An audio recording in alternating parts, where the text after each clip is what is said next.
Πώς να κρυφτώ, είναι αδύνατο να μείνω ούτε και να φύγω μπρος. Είναι ο γκρέμος και από πίσω μου το ρέμα. Αλλού κοιτάει και τώρα πια δεν χαιρετάει. Με βλέπει κάνει πως μιλάει. Δεν θέλω άλλο μου τη σπάει. Χάλια στο μπλουζάκι μου θα γράψω σε μισό. Και θα το δει πόσο κι αυτό κολλητό. Τελικά δεν είσαι εσύ το ιδανικό. Θα σου στείλω και μια κάρτα όταν το βρω. Κατεβαίνω τα σκαλιά, βάζω τα γυαλιά. Μια τρικυμία μες στην καρδιά. Ποιος είναι αυτός που μου λέει τι να κάνω, πότε να ανασάνω? Χτες ήσουν Θεός κι όμως γύρισε το κέρμα. Αλλού κοιτάει και ο κόσμος πια δεν με χωράει. Πίσω απ' την πλάτη μου μιλάει. Ο τελευταίος πάντα γελάει. Χαχα, στο μπλουζάκι μου θα γράψω σε μισό. Θα το κάνω και τα του να μην ξεχνώ. Τελικά δεν έχεις τίποτα σωστό. Θα σου στείλω και μια κάρτα όταν το βρω. Κατεβαίνω τα σκαλιά, τεινάζω τα μαλλιά. Μια τρικυμία μες στην καρδιά. Τα μεσάνυχτα που με τρομάζει η μοναξιά. Μια τρικυμία μες στην καρδιά. Πίσω γυρίζω στα παλιά. Τέλος πάντων μου έστειλε και μου είπε αυτά τα κλασικά. Ότι εσύ μου λέει δεν φταίς σε τίποτα, εσύ μια χαρά τα έκανες όλα. Εγώ που λέει είμαι σε μια φάση, ψάχνω να βρω την εαυτό μου λέει. Πού θα το βρει δεν ξέρω. Στο μπλουζάκι μου θα γράψω σε μισό. Και θα το τύπωσω κι αυτό κολλητό. Αφού φόρεσε το τζιν το κολλητό. Βγαίνω έξω για να κάνω παταγό. Κατεβαίνω τα σκαλιά, βάζω τα γυαλιά. Μια τρικυμία μες στην καρδιά.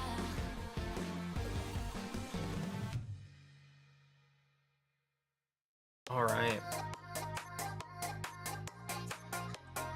We're back. We're back.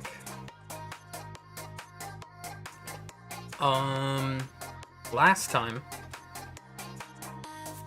we got most of the first page done. We're gonna finish the first page today, and we're probably gonna start on the second one. I don't know if we'll finish the second one. I have much less to do today, but I would still like to finish around the same time. So maybe about a couple hours stream.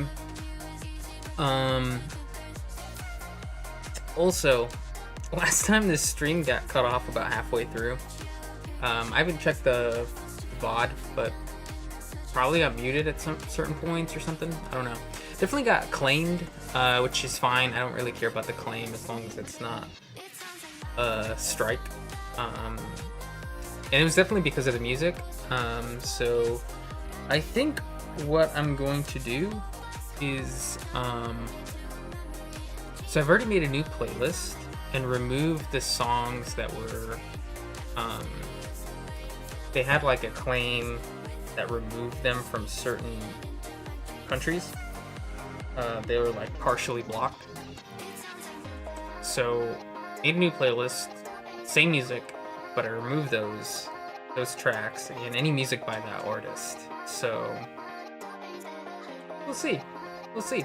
It might go down again, and that's okay, because it's not like I played through the whole playlist or anything like that. So there's probably somebody else on there that's gonna get it claimed or whatever. But I'm just gonna keep trying and see what happens, because for now I don't care about claims.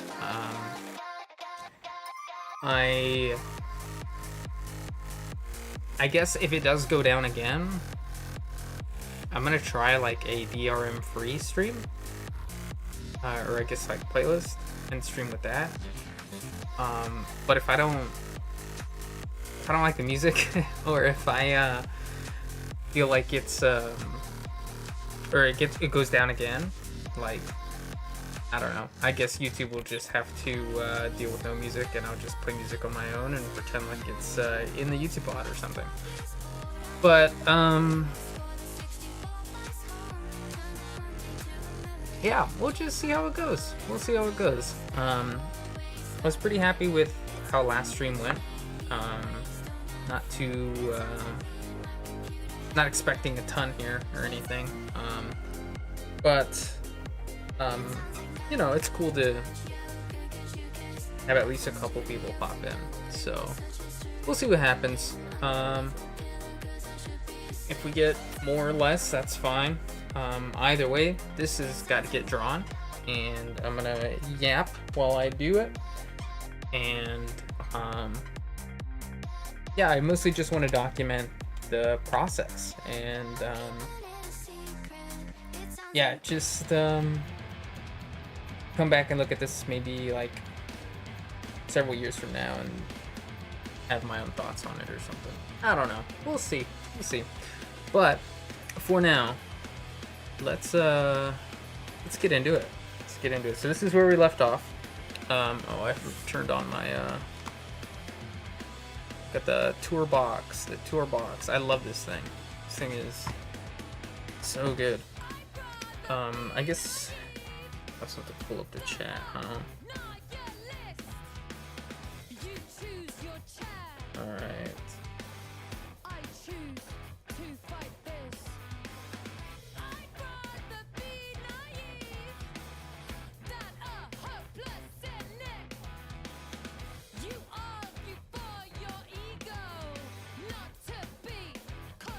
Okay. Alright, we're in this. We're in this now.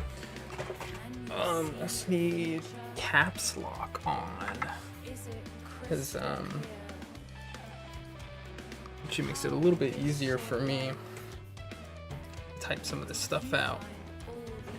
I'm gonna pull my screen a little closer. Cool, cool. Alright, so we are here. I guess this is also the first part of the dialogue. I've not actually made any dialogue yet. So I can show that process. Not that it's crazy or anything. It's fairly simple. So like before, I name my layers. I usually have a details layer and then a line layer per character or background. So that's what we're gonna do. Already got my brush. Right, yeah. Cool.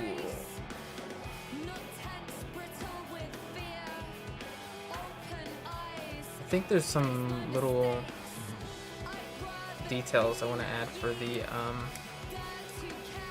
hair, at least in the line. Oh man. So one thing I'll talk about today is so I've been selling my art at markets. I should need to turn this music down for myself a little bit, because I feel like I'll turn down in general just a tiny bit. I want to talk a little bit. I want to talk. I want to chat. Let's go maybe about there. Is that good?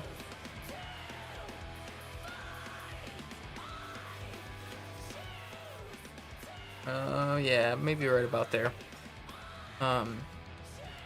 Okay, so I've been selling my art at art markets, and the way that's been going is, first, not that great.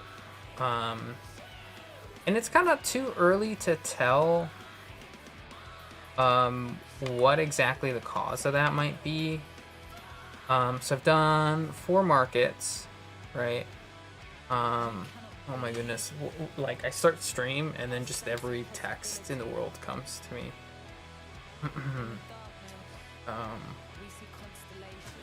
So I've done 4 markets, right? And I feel like there's a couple things that are at play here. Like, now, I'm not gonna discount the possibility that people don't like my art and don't want to buy my art, because that is totally possible. But I think there are other things that could be at play in terms of like why I haven't made a ton in sales, and I'm not expecting anything crazy, but I think I set some realistic expectations of what I should expect based off of the market, like the market that I'm doing at the time. And in general, it's always a lot lower than what I expect. So I did an outdoor market, and this one kind of went terribly, and this was my fault because I knew it was gonna rain, and I had been watching the weather pretty consistently throughout the last week and the day of, and it seemed like it was just going to like sprinkle a little bit, and it was gonna stop in an hour. Now at this point, I haven't invested in a tent. I just have like my basic setup for a table. That's about it. So I knew, I was like, I'm gonna get rained on a little bit. You know, brought some towels and stuff, just in case. There was some umbrellas that we had, and I figured I'll wait out the hour. Won't be so bad.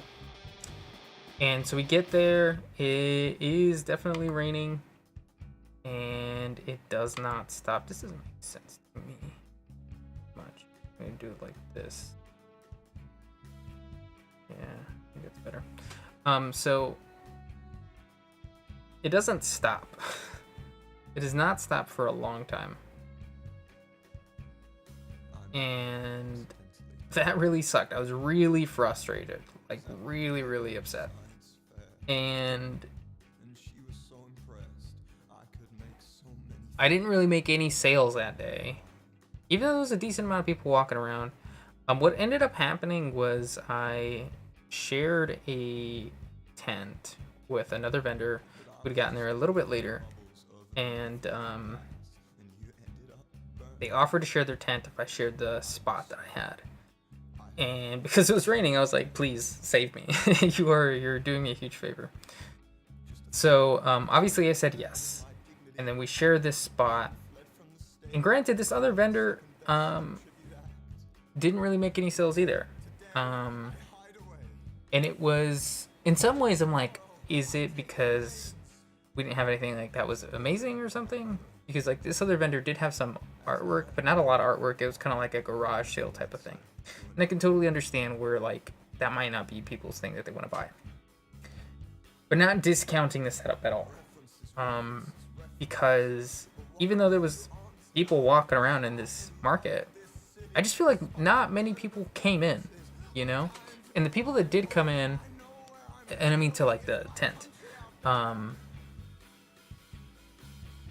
they didn't really like stick around or look too deeply at stuff. So I don't know, it was kind of weird. And I kind of just went like, all right, so this one was like a huge flop. We'll do better elsewhere. Now there was another market that I did at a bar in a neighboring city. And that one, I could kind of tell as like the event started getting closer that I was like, this really is probably just going to be vendors like friends and family. And then like the staff's friends and family. And then that's probably it. Like, there's probably not much more beyond that. And I was right. That's really what it was. And the vendor count was also like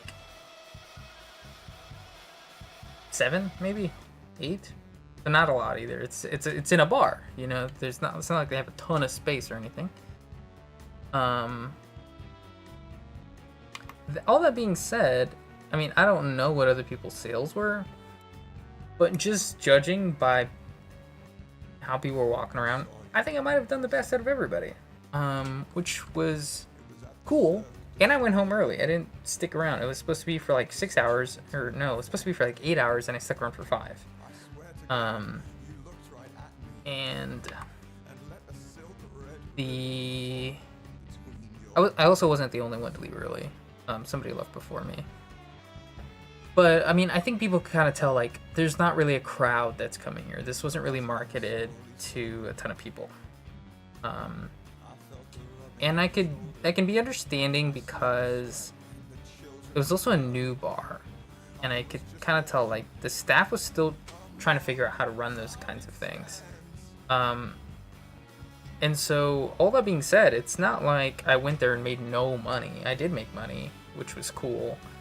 And I was expecting it to actually go worse, to be honest. But at the end of the day, it still wasn't a ton of money. It was like less than $100.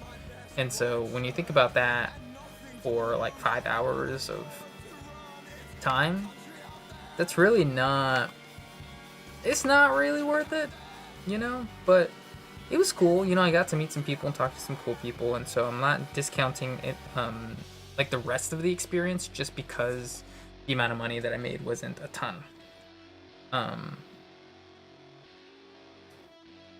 So after that, I was featured in an art walk nearby. And I have always kind of looked at art walks as like not really worth it. Because at least in my experience, like going to an art walk, I felt like people were kind of just there to look at some art and not really like buy stuff. And it felt a lot of like schmoozing and like talking to people and not really I don't know why I'm doing these details right now. I don't need to do those details. Not really like there to make money like you would at a market, right? And I think less people are going to something like that. That being said, it was my most successful, even though I think in terms of art walks, it was not the busiest. So, like, in my perspective, even though I think from the perspective of the art walk, they probably went like, this one didn't go that well. From my perspective, I was like, well, in terms of all the art markets I've done, this has gone the best. So I'm not even going to complain. And the last one, which I was like, okay, this is the one that I think will go the best, because I've been to this one before. It seemed really cool. I've seen people who like do this more seriously, and they still go to this art market. So I felt like doing that one, I was gonna be a little bit more successful. And that was like the second worst one, which I was like, that's crazy. Like I made 2 sales this entire time. Now again, the real benefit was going there and meeting other people. It was going there and seeing other artists that do this kinds of stuff and talking to them. And like, it's probably the one where like I got the most followers on social media. Which again, I don't put a lot of stock into that, but like, I'm not gonna discount it, you know? It's like, that's the benefit I got out of that one. Fair enough. And so now I have no art markets lined up. I have a bunch I've applied to, but I haven't heard back from most of them. And I am just kind of waiting to see what's going to happen with those. All that being said, I think there's so many different factors into like, why didn't this go well, or like, why didn't people buy stuff? Because throughout the whole thing, I heard a lot of people saying really nice stuff, and the people that did buy stuff said even nicer stuff, you know, and so I really appreciated that, including artists. So I was like, that's cool. I'm happy about that.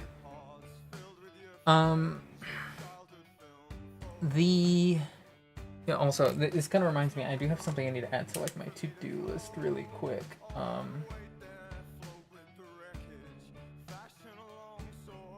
Is there something I have to do for the art markets? I don't want to forget that. But some of the things I was thinking about, because again, obviously I'm not going to discount the possibility that people just don't want to buy my art. That is totally possible. But hearing really nice stuff from people makes me go, well, maybe there's other factors here. So for example, one of them could just be that the markets were just not advertised that well. And I can point at a couple and be like, I think this is true for these. But that being said, I think those two were maybe my best ones. So that makes me go, huh, what does that mean? I also don't know if maybe the economy is just not in a spot where people want to be buying art at art markets.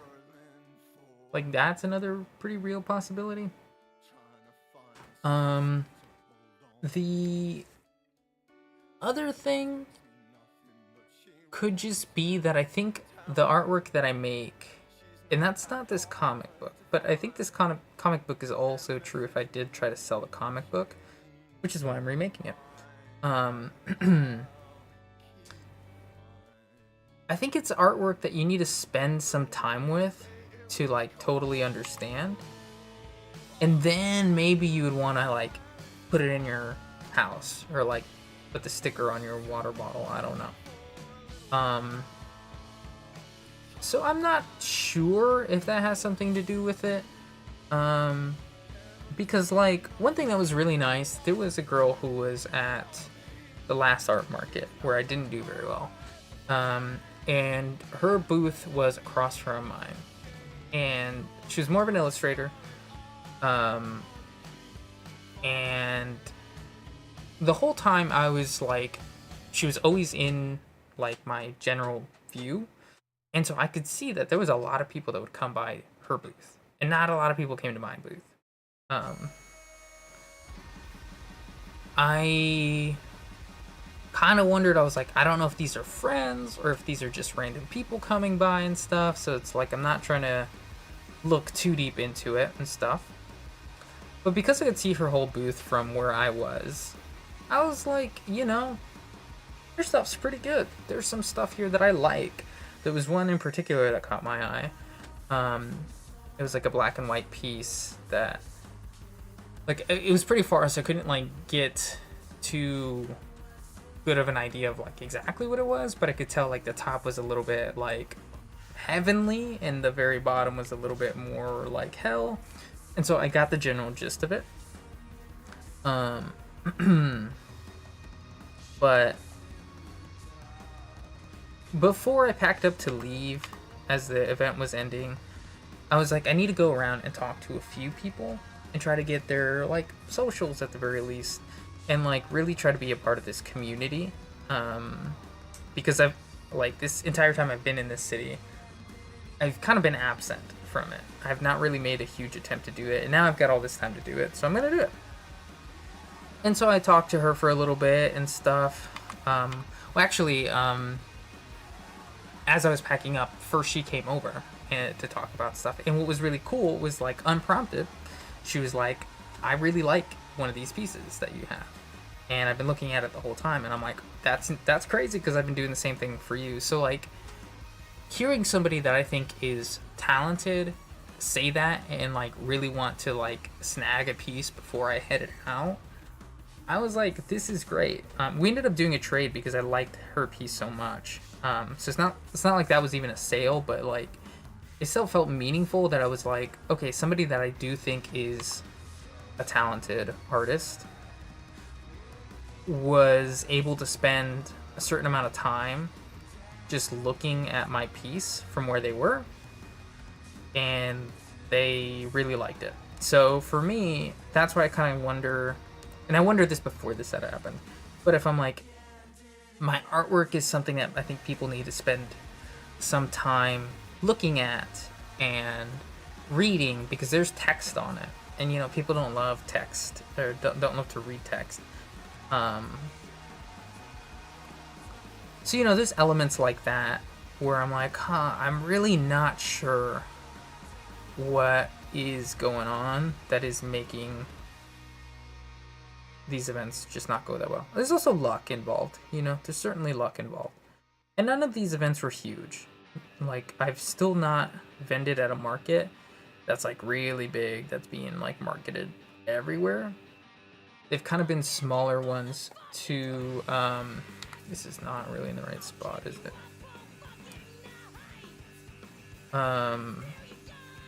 To help artists like me who are getting started with art markets get into it a little bit more seriously. So,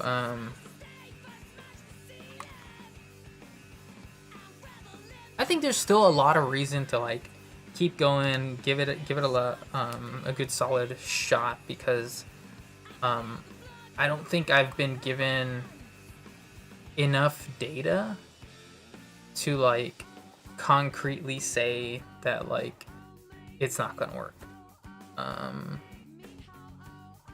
But I won't lie that it's not like discouraging. It certainly is.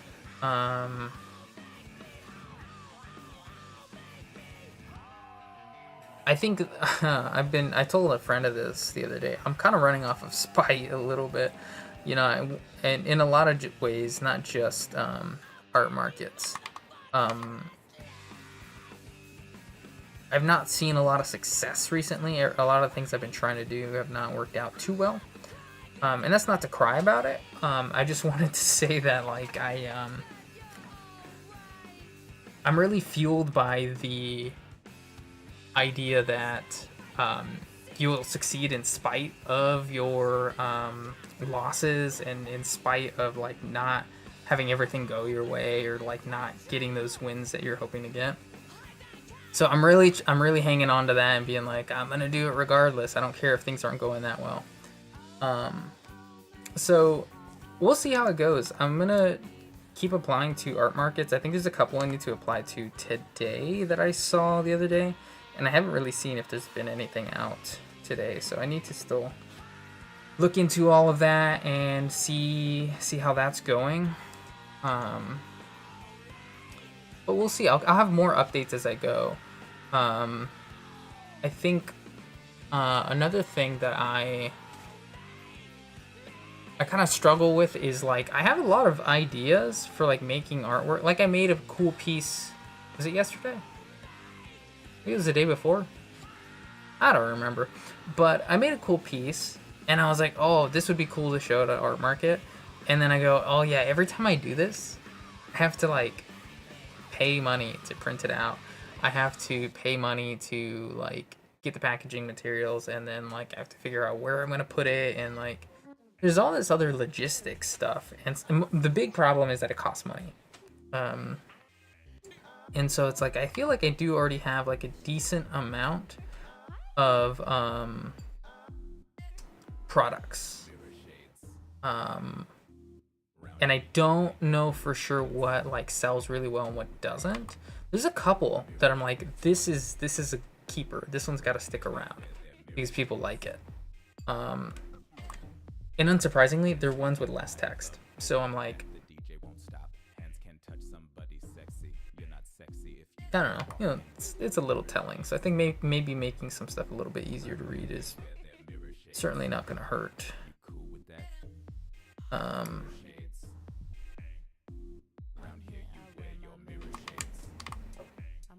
I don't know. We'll see. You know, I'm also okay with like doing small runs. I think I have a unique ability to do small runs of stuff. You know, it still doesn't mean it's gonna be cheap, but I can maybe only sacrifice like $30 to try something out. So we'll see. But that's kind of where I've been recently. I'll probably make some other videos talking about that a little bit more, maybe in a little bit more of a cohesive, packaged way. That's a little bit more, I don't know. Yeah, I don't know. You know, more of a video format rather than live stream just yapping. So overall, like, not necessarily happy with it, but also, like, I wasn't expecting total success right off the bat, so it's not like I set myself up too much. I think I was expecting a little more from certain markets, and I was surprised at how they turned out. That's all. So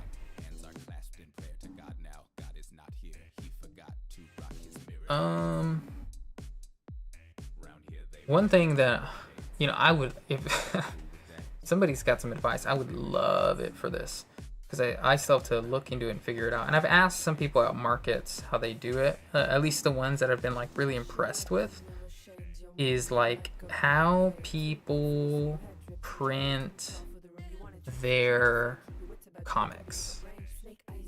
And I remember seeing one that I was like, wow, this is actually really cool. Like, I even love the texture of the paper. The texture of the paper is really cool. And this person was like, it's been so long, I forgot. And I'm like, no, how could you forget? All right, let's get the tone in here. So I still have to figure out how I'm going to print that out, because, you know, the inside's black and white and stuff, but there are some color pages. And so some of the local options are either expensive or they are, what is it called? They're like limited color printing, and the cover, I can't do it that way. I do want the cover in its full quality.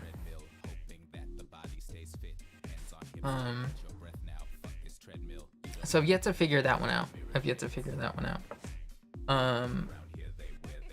I also think that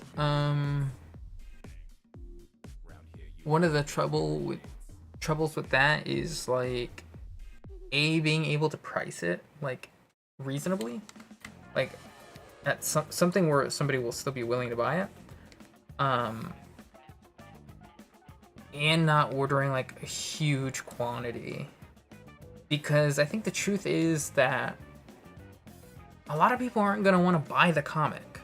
You know, it like I do the comic for like two reasons. I guess three, but two of them are kind of the same thing. And what I was going to say is like for the love. I just love doing it, and that is like my main motivation for making these comics. The thing that kind of ties into that a little bit is I really want to tell this story. You know, so it's like I love the story, so I want to tell the story. And I think like it's a little early for me to like point at that and be like, oh, just like this is it and here's proof of that, because I haven't really even gotten into like the nitty gritty of the story, even though I'm like over 120 pages now. So it's like, no, I'm over 140. I'm over 140 pages now. So it's like I can't really point at like here's how the story really unfolds. You know, I think part of my style has like a little bit of like some cinematic like flair to it, where I want certain things told in a certain way, and I'm okay with taking my time doing that, even if that means that there's like panels with dialogue or just like no dialogue at all. Like, for example, here you're not seeing a whole lot happen. Like, if you had these bottom three panels here, you would get pretty much just as much as you would if you got this whole thing. But I think the first 4 panels is like a little bit more storytelling, environment, like building, and I'm okay with like wasting, quote unquote, wasting panel space doing this stuff, especially like the transferring the done. I don't need, like, I could have done something different, but I wanted to establish a few things, and I'm okay with that. I'm all right with doing it that way.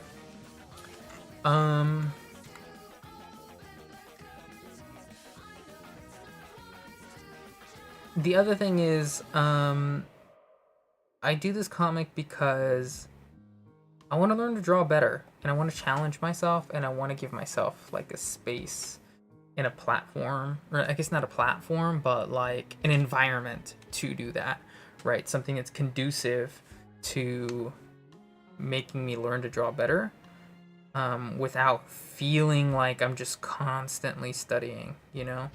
Because when I'm drawing for Cannibal, there might be times where I'm like, I don't know exactly how to draw this. So I have to go like look and try some stuff. But when I'm studying for that, it doesn't feel like studying. It feels like I'm working on my project, you know? And so doing things that way and being aware of like, I don't know how to draw this thing, but I'm going to put it in here anyway so I do learn how to draw it. It has been helpful. Like, again, the chimpanzees that I drew the first time around, they weren't that good. They did not look like chimpanzees. But I drew them so many times over that by the end of it, I kind of had a good idea of what that was really supposed to look like. And so by the time I got here, I got better drawing a lot of other stuff. And so I was able to take those two things and put them together. Now, that being said, I don't think this is the best chimpanzee ever, you know, like certainly still has room to improve. But the amount that it has improved since the last time is pretty significant in my opinion, and I'm happy with that. I'm really happy with that. So all that to say, I don't think that the comic is gonna sell all that well. Because I think people really don't fuck with comics that much, you know? Like the average person doesn't. I have a hard time thinking that like this is going to take off or anything like that. I don't anticipate that it will. I'm not doing it for that reason. I'm just aware that like that's not really the point. So like spending a bunch of money trying to make it as good as possible is also not beneficial, because that's not the goal. The goal really isn't to sell a bunch of these comics, because I just don't think that's gonna happen. And I think the other part is like, I'm not gonna shy away from telling people like, hey, this comic is free, by the way, you can read it for free, like on the internet digitally, you can read it for free. Like, I'm gonna tell people that. So it's like, I think part of it is I just want something in small quantities that isn't too expensive. It's not going to break the bank. That I can point at to be like, oh, I make a comic. Here's what it looks like. You want to see, without having them like pull it up on their phone. And then if they're actually interested, if they feel like it's an interesting looking comic, I can point them to go look at it online and continue following along. And I think that's the ultimate goal. Is like, I think that's what I want, because I feel like you just want the exposure of it. This sounds silly to say, but like I think that's really actually the only benefit. So I kind of only want like 10 printed versions of this comic. I want to spend less than like $50 on it if I can, but I want it to be a decent quality. So I don't know if I'm asking for too much here. Might be. You know, again, I don't have experience in actually printing out comics. So that's kind of where I'm at. But if anybody, live or not live, has experience with it and goes like, oh, actually, I know this place or this website or whatever, please let me know. Because once this chapter, this like regurgitated edition of chapter 1 is done, I do want to print it. I'm just trying to be aware of like what that cost is gonna be, because being unemployed is kind of one of those things where I'm like, any money that I do have saved up, I like want to touch it as little as possible right now. Because I don't want to be unemployed for a long time or anything like that, but like the market's a little rough right now. The job market's a little rough right now, and you know, I don't want to spend any money that for now is like money I have for fun. That might eventually become like money I need for rent, you know? So I'm just trying to be cautiously optimistic, but also like really conservative in my spending. So we'll see. We'll see.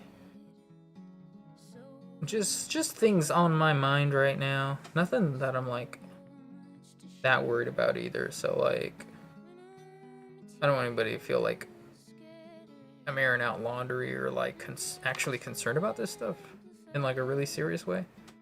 It's just things I'm thinking about, you know.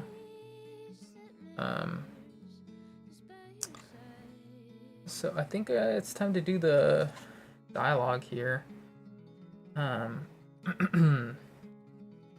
Where is there? It is. Okay. So the way that I do it is I just type it out. You know, it's easy. No, I'm kidding. So I do make the text boxes for each one of these sections here.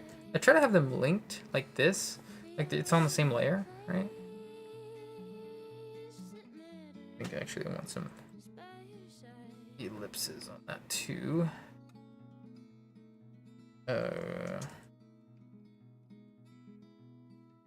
It's hard to talk and type at the same time.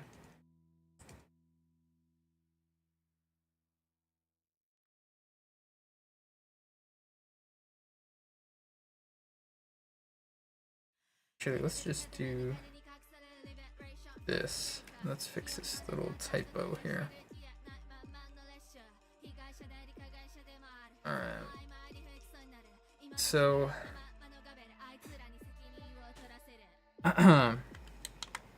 I'll take the balloon pen tool and actually just draw all of my balloons. Oh man, it does mean sometimes I gotta redraw them a little bit, but I do like that it looks a little like hand drawn and kind of I don't want to say crappy, but it I didn't like that one. Imperfect, you know. I like the look of it, and then because I'm using the balloon pen tool, I can actually just draw the connections too. So I love this tool for that reason. It looks a little funky there. There we go. Yeah, but that's how I do that. Make sure it's in the text section, and I'm done with that page. Dang, this country sucks, she said. Okay.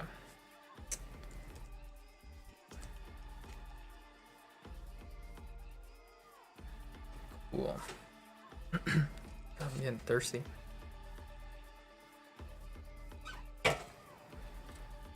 Alright. Next panel.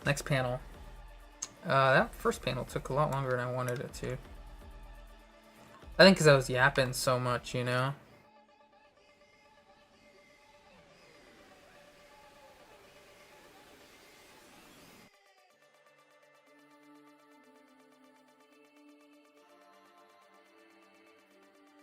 Alright.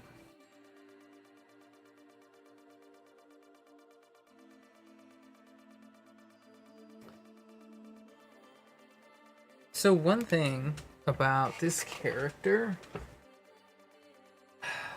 that I haven't really established for myself yet, because in the original, I mean, it is like a skeleton, right?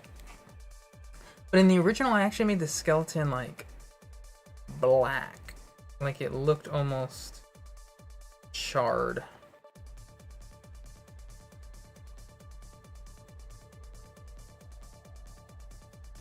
And I don't know if I want to do that this time around. I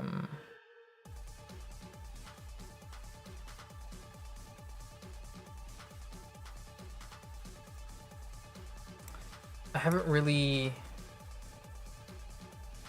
because I think like in my head the character, the skeleton is kind of like charred and like black. Like that's kind of the look I want to give it.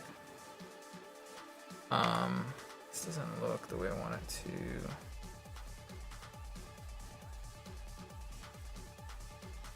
Let's do this real quick.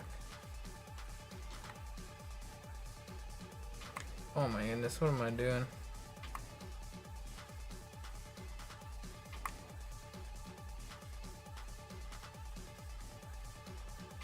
Maybe I don't want that. Yeah, maybe I don't want that.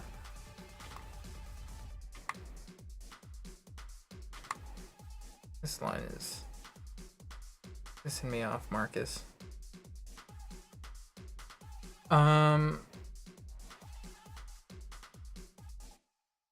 What was I saying?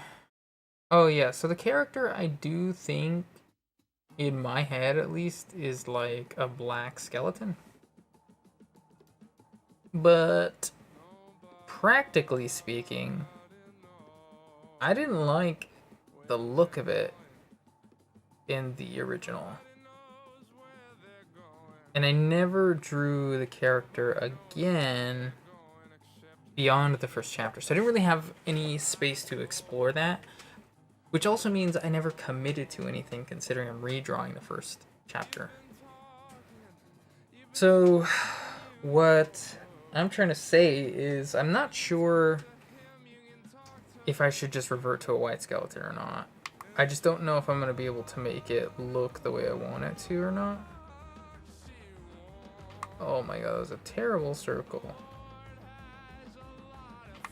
Alright. I need to stretch out my hands a little bit. I'm having trouble making the shapes I want. Because even this nose, I think I'm going to redo.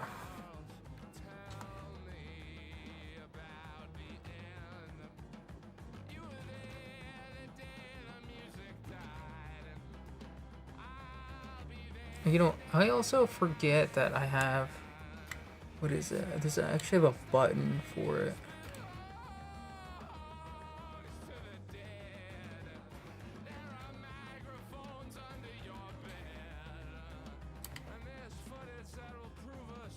I gotta figure it out a little bit. What is this? It's the liquefy tool. I forget that this is a thing. I should just like adjust stuff like that. I never use this, but it is like a really cool tool.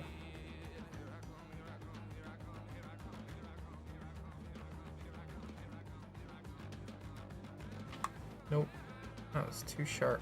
Nope, that was too round.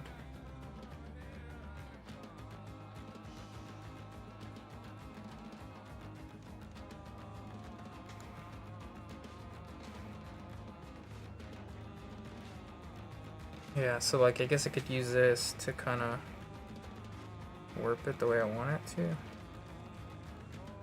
I don't know, it looks a little odd, but at least it kind of gives me a thing I could like go over again.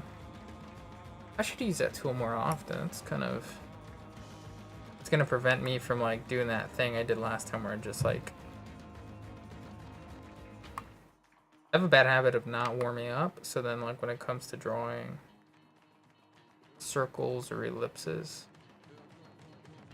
I might just like get stuck in a rut where I just like don't draw them the way I want to. I drew this too small. Draw a little bigger. Alright, we're about the same size. No, we're not.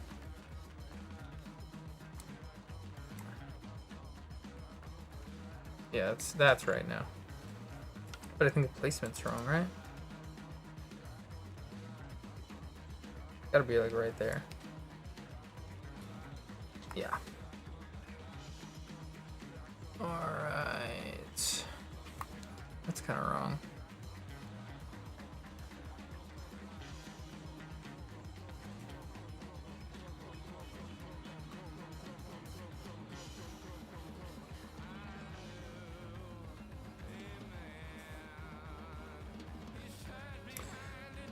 Cool.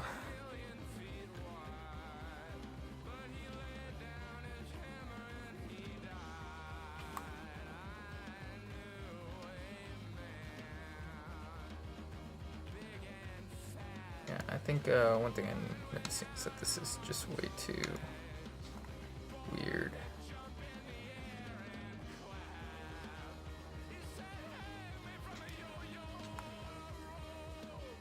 See actually where in comparison I drew that.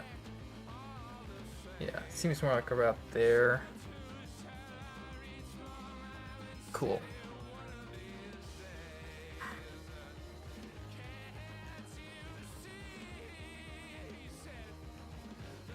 And I think one thing too, not that I was like super good at drawing human skulls.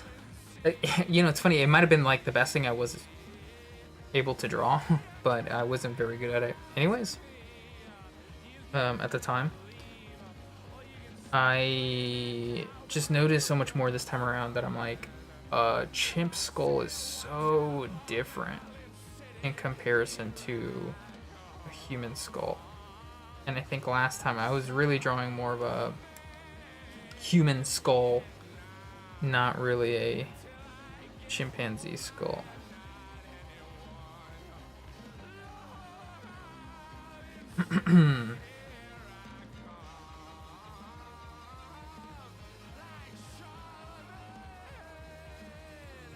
Alright.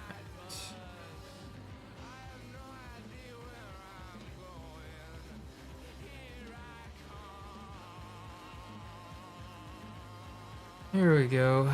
Alright.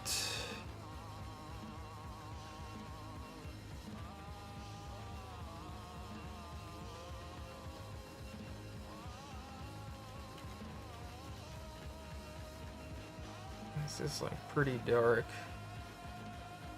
Kind of like the crevice where the skull kind of goes in.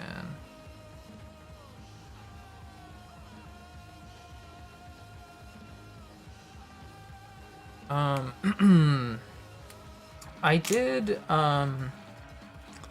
been putting out some videos, some shorts about recommended comic books, and manga. It's just easy to group them into one thing, but it's also manga. And I think that series is just about over. I think I've got one more comic book somewhere in here. I remember it and then I forget it. Whenever I forget once I'm back home and I can actually make the video. But in general, I think that series is pretty much over. But one thing I have been doing more recently that I haven't done in a while is I've been watching more anime. I haven't watched anime in a while. And I recently watched Solo Leveling. Because I've heard, you know, the young people love that one. And also Kaiju number 8. So I watched all of Solo Leveling, and then I started Kaiju number 8. And so I haven't really formed an opinion on Kaiju number 8. Seems cool so far. But Solo Leveling, you know, I knew people liked it and stuff, but I feel like sometimes with younger anime viewers, you also have to be careful with the recommendations, because I think sometimes they're just they haven't been exposed to as many animes as like other people. Like, I feel like there's a good list of animes that you should watch, and some of them are older, you know, but they're classics, and like you don't necessarily need to have watched all of them to be like an expert to give your recommendations. But I feel like if you've watched a good group of them, I trust your opinion a little bit more. You know, some things like that are like, if you're a One Piece watcher, or like a JoJo's watcher, or like a Hunter x Hunter, or let's get a little older, like Full Metal Alchemist, Naruto, and I haven't seen all of these myself, but like these are kind of ones where I'm like, all right, generally, they don't have to be the most obscure ones, they don't have to be the oldest ones, but like if you've seen a good batch of them, I feel like you have built the repertoire, you know what I'm talking about, to be able to like identify good and bad anime. Because I hear, and it's gonna be controversial, I know, but I heard a lot of people recommend Demon Slayer, and then I watched Demon Slayer, and I was like, it's beautiful, but it sucks. It sucks, and I don't like this. All that being said, I was pleasantly surprised with Solo Leveling. I think technically it's an isekai. I barely even know what that means. I know enough, but like, I don't know. I guess the what I thought that would be is not what Solo Leveling felt like. So I was really happy with it. I thought it was really cool. I feel like it's such a cool way to make a overpowered character. And like, I think what is most intriguing to me about Solo Leveling is the way that this I don't know if it's a guy or a girl who created Solo Leveling, but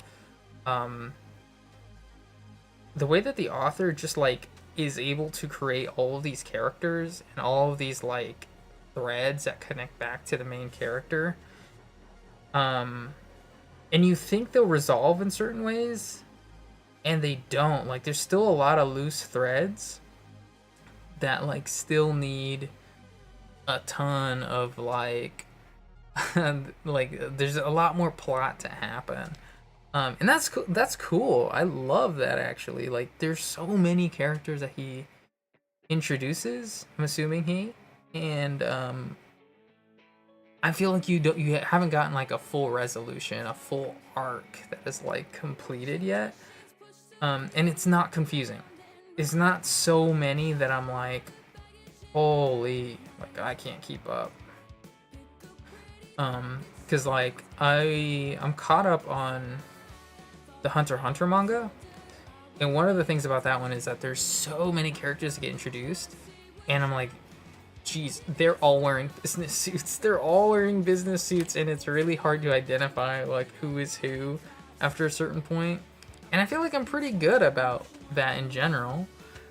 But oh my goodness, that one, it's getting tough, man. It's getting tough. So many of them just look alike, Like, one of my good friends, he's like really into it, and he tells me, he's like, yeah, sometimes I have trouble remembering like which one is like one of the, I think it's the fourth prince, which one is his bodyguard and which is like the actual prince, because they're both like dark-skinned bald males, but it's like one wears like a regal outfit and one wears a suit, but they're also like similar body shapes. They're both like short, kind of stubby guys. So it's like, yeah, sometimes when you introduce a lot of characters, it's really hard to keep track of them all for the audience. And I don't feel like that's the case in Solo Leveling. So I was like really happy about that. I felt like that was it was expertly done, And if I remember correctly, I don't even think that's a Japanese manga. I think it might be a manhwa. So it is really cool to see something that good, that is getting that much attention, and it's not from Japan. Because as somebody who's making something somewhat in the same vein as like most manga, it is technically a comic book, but it's maybe borrowing a little bit more from the styles of manga than it is actual comic books. It's just the format. It's nice to see successes that are not from Japan itself.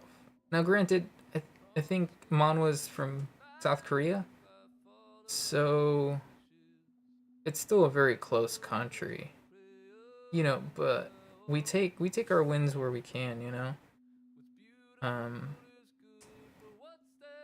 but yeah, that's encouraging. And so far, at least with Kaiju number 8, I've been enjoying that one. I've been enjoying that one. I like. I was very surprised to see that intro. It in so many ways was not what I was expecting. So it's so non-traditional. Um, but I thought that was cool. I liked it actually. You know, it's like I wouldn't want that to be the standard. You know, I think most anime openings have a set kind of idea and style that they follow, and I think it's good. You know, I don't think you see that other places, so it's unique to anime openings. So I wouldn't want to see that go away or anything like that. But I love seeing people like try new things and like be a little bit experimental with how they go about creating stuff like that, because it's I don't think people experiment as much as they should, man. I think the world could do with more experimental artwork. And that's some of my favorite. I haven't done anything up here either. I need to do some of this stuff here. I'm maybe detailing this too much, but I'm enjoying it, so I don't care.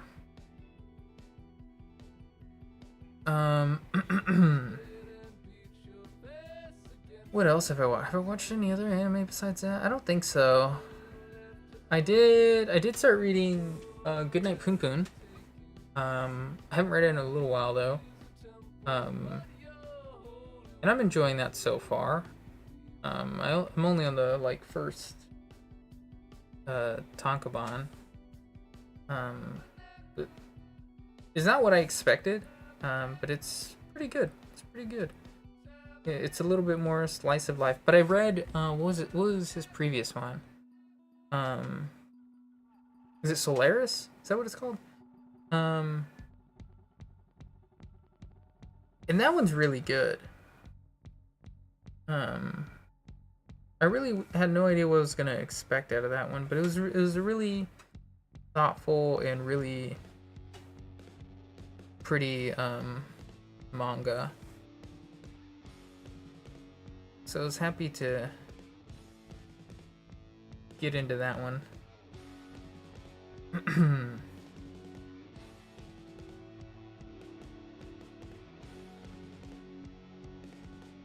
think I need to do like a little lip on this.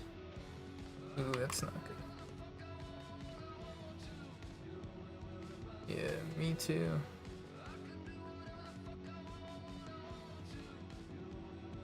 Alright.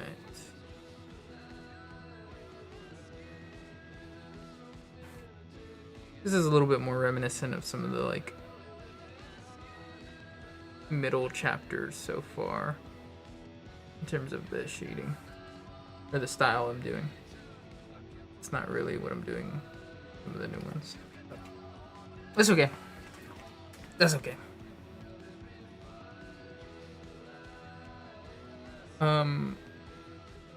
And if you're kind of wondering what the hell I'm doing and why I'm placing certain lines where I am mostly just trying to establish like the form and the shape of it.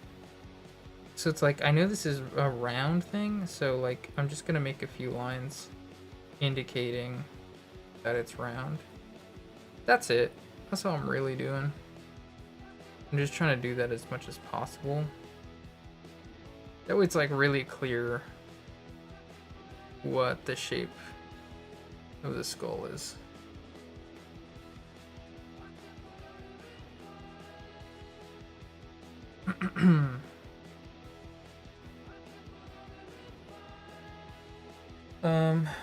And then these spots here. So this is black, this is black, this is black, this is black, this is black, and that's black.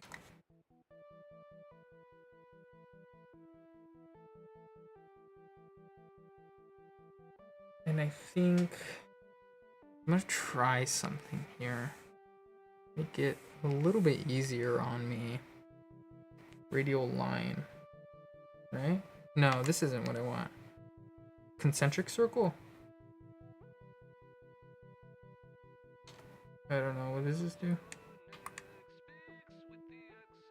Yeah, this is what I want. I think I just want to be able to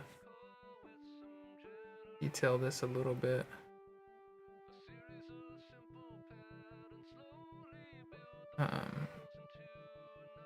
Because I think as it goes out a little bit, I want it to be shaded a little bit. Which is why I was okay with it being an imperfect circle when I first drew the line. I can perfect it a little bit more from here.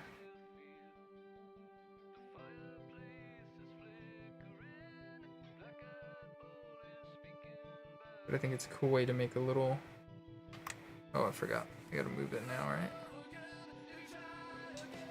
This one here.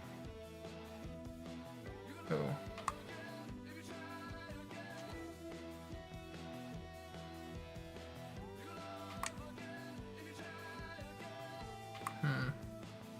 Maybe a little too imperfect, but I think I can fix it. It's not a big deal. Just do this. And leave some of those pixels, those white pixels around, because it doesn't need to be perfect. Kind of needs to look like there's light being created from some of it. And with the toning, I'll be able to do a little bit more of that.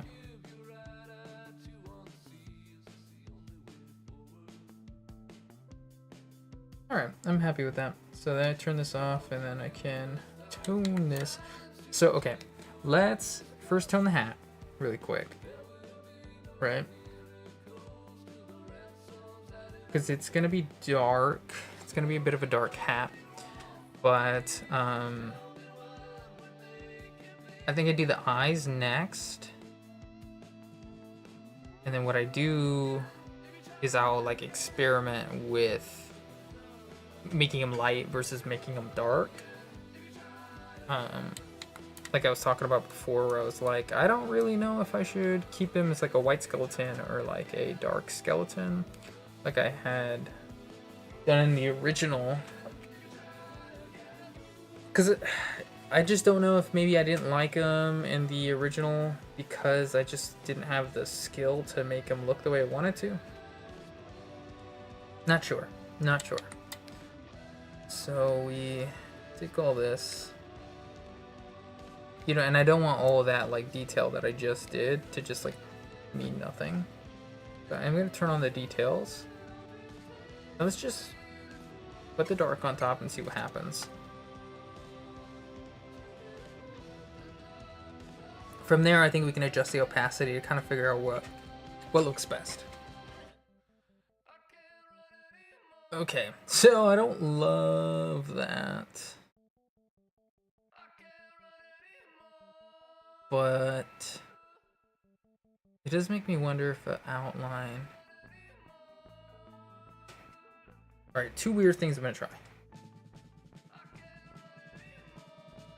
That work? I don't think it did.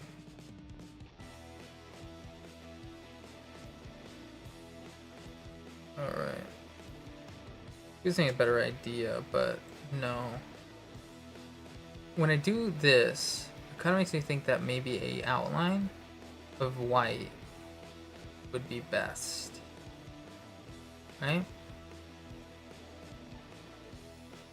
Let me play with the tone here. And this is also just genuinely the process sometimes.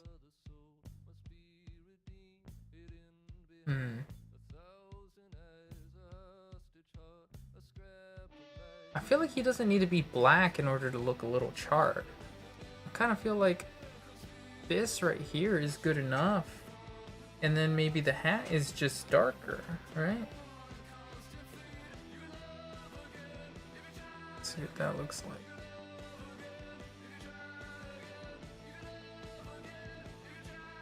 My PC's a little bit tired. Wait. Oh no, it did go through, but it just didn't make it that dark. Yeah, I think that's right. I think that's right. And then I don't know. Let's play around with the idea of making a white outline. Let's just turn this down a little bit so I can see where these lines are.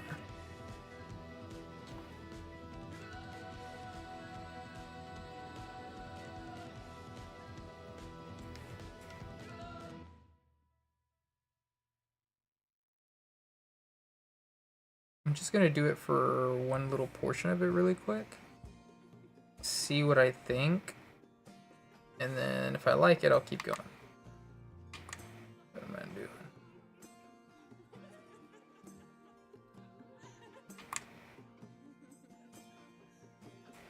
Let's see what that feels like. I think that's the move. I think that's the move. We just need to make sure we erase a little bit more. I'm doing the wrong thing.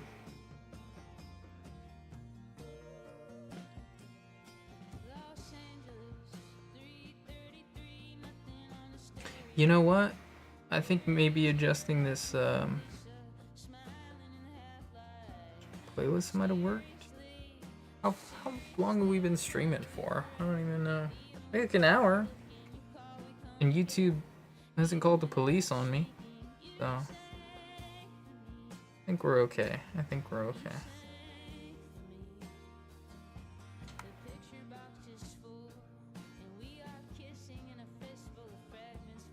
Alright. I do need to tighten this just a bit.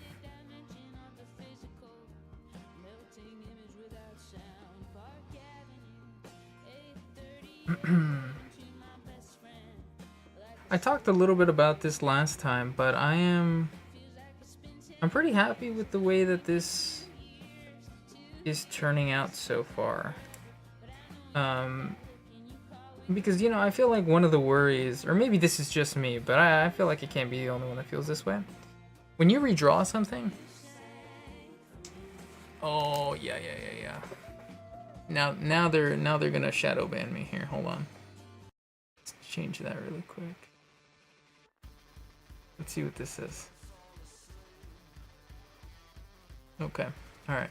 Here, really quick, we're just gonna turn off the music for a little bit before YouTube gets angry at me. Anyways, what I was saying was, I feel like maybe when artists like redraw something, there's a little tiny worry that you're like, what if it's worse? What if you redraw it and it looks worse? Especially if it's something that you did like only the year before or so. And so it's like, this is somewhere between like a year and a half to like 2 years ago. And I think this is also the time I've spent the most. What am I doing? I'm missing the mark on this. I gotta get in here a little tighter. This is not looking the way I want it to. Granted, it doesn't matter because it'll be black, right? Yeah, it doesn't really matter. Anyways, I spent the most amount of time drawing in the last couple years, but I still kind of worried. I was like, oh man, what if it's worse? What if it doesn't look better? But I'm pretty happy that it is looking a lot better than the original. All right, let's turn this back up. Yeah. This is my white layer, so rename that there. All right, now I do have to turn this off though, because I won't be able to read the text. And there's some text here.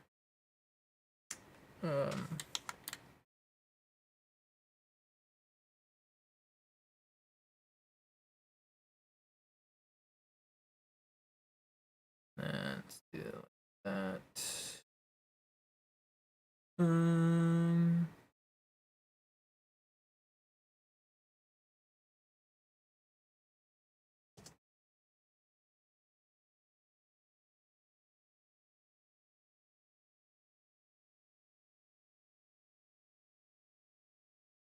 Actually, we don't need that. No, no, I'm the worst. There we go.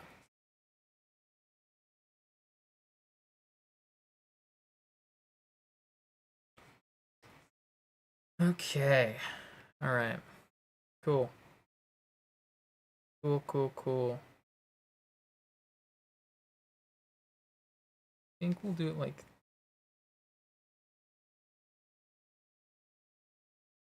this. Oh no. There we go. Yeah, there we go. I can turn that off now.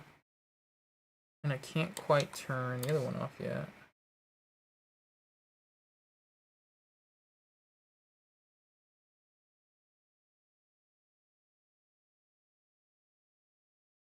I love drawing them all. Well, this one's not that good, but I like these two, like how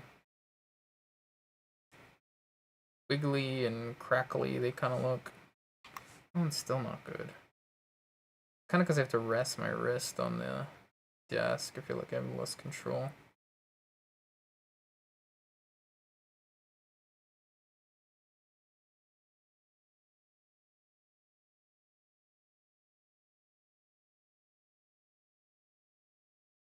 Alright. And then we turn that on. Actually, I need to adjust it slightly. Because this looks like it's part of it or something. I think it's fine.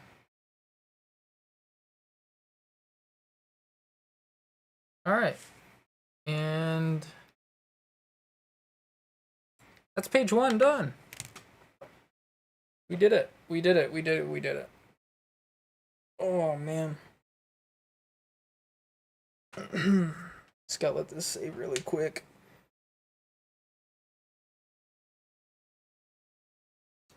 I think also what I like about this is, although I feel like it is a few leagues ahead of where the original was, I can still look at this and be like, there is room to improve.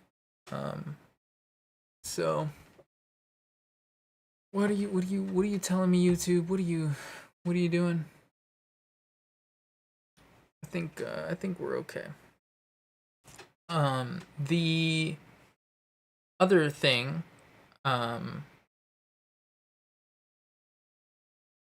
is like I feel like this might set the expectation that the next chapters will look this good, and they don't. It takes a couple chapters for it to like look like this. But that being said, I wouldn't want it to look like amazing, like really good, because then I feel like I'd have to redraw like chapters 1 through 4 at least.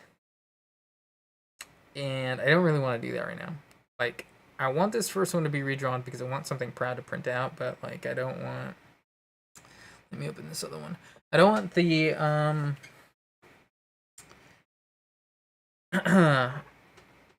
I don't want to spend too much time on drawing the, like redrawing stuff that's already been done and not telling the story that I want to tell. Alright, so here are the next 2 pages here.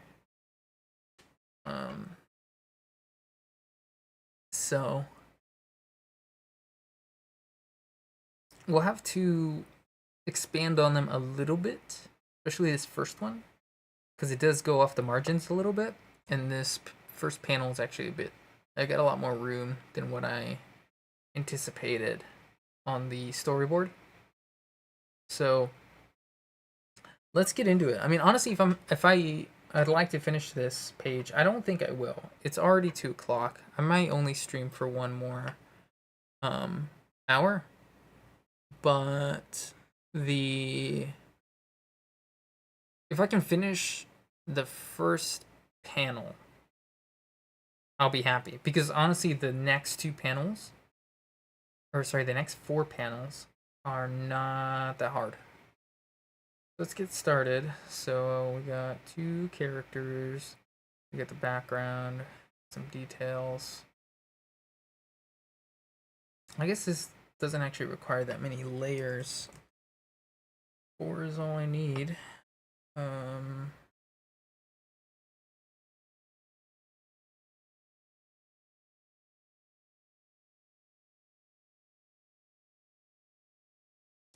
And the background. All right. All right. I'm gonna see if the YouTube police have left. Let's see what happens.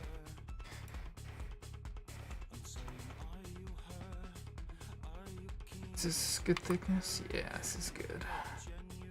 Oh, wait.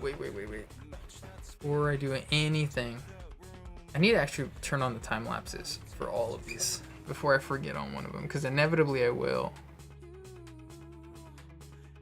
Yeah, actually, let me make a note of that.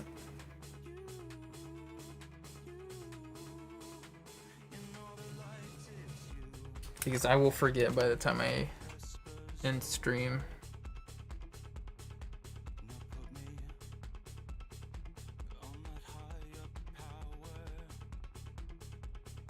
You guys, it took me so long to figure out what a beret looks like from the side. It took me so long to figure that out. I just felt like there wasn't any good photos of somebody wearing a beret, like a military beret.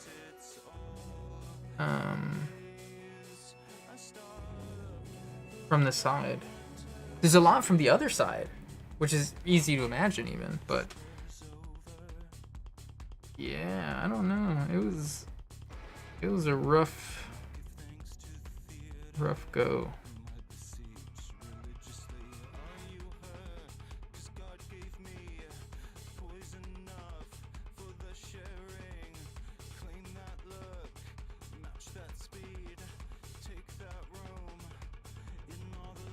Also, one thing it's not perfect, but I'm pretty happy with too. Recently, for the latest chapter, which is chapter 7, which is out now. Oh no, YouTube's trying to kill my stream. It's gonna murder it. It doesn't like that song either. Sorry. Well, actually, let's do this. Let's swap to this royalty-free playlist. I've never listened to it. So we'll see. We'll see how this feels. Maybe this is fine. Maybe they'll kick down my door and put me in handcuffs. Who knows? What was I saying? Oh, yes. Latest chapter of Cannibal, which is Cannibal 7 that just came out. Came out basically a week ago. Like 5 days ago. It has a brand new way to read it. And I'm pretty happy about that.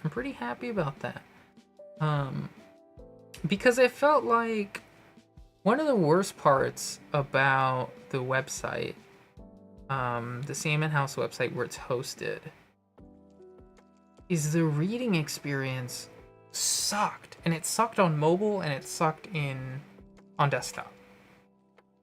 So I just like really hated it.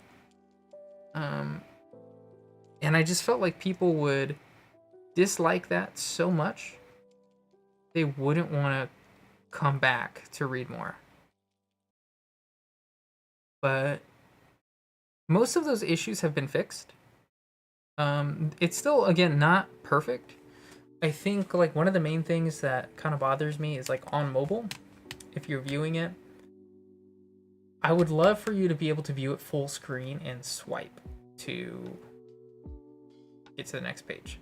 And you can't do that. It's still a bit smaller than full screen and you have to tap. And I just don't think that's the best experience. But on desktop, it is so much better now. It is so much better and I'm very happy about that. In general, it's slightly bigger than it was before and it's a lot better. Because the scrolling was a little weird to do for some of the pages. I didn't like that. So I don't know if if you go and read it, and you want to let me know your thoughts, I would love to hear them, because I'm again, I don't think it's perfect, and especially if you've got like a solution for it, because I'm happy to redo it again, but that's about the best thing I could find. And yeah, I'll also, like, it is a Wix site, which isn't perfect either. Like, there's so many limitations I don't love about it, but it's also like the least limiting of the like build your own site type of website builders that isn't based in coding. I know like a very little amount of coding, like just enough to kind of get by, but you know, coding's just not really the thing for me. Also, I did this really fancy little thing. I think it's better to just do something like this, a little less complicated.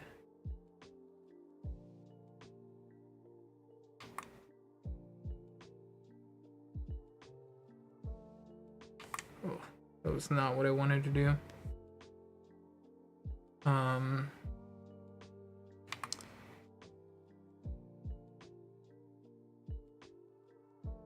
Why am I hearing like Requiem for a Dream right now?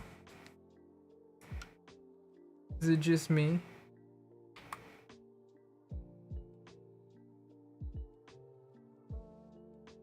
I feel like that's my problem. Like, I know a lot of people really like the lo-fi beats and stuff, and I use some of them in my videos. But I don't know that I could listen to it like seriously. It's a chore for me, man. It's a chore for me.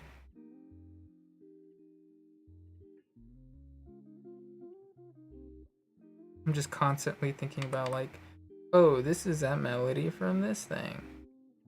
And it's just like constantly repeating, and it drives me crazy.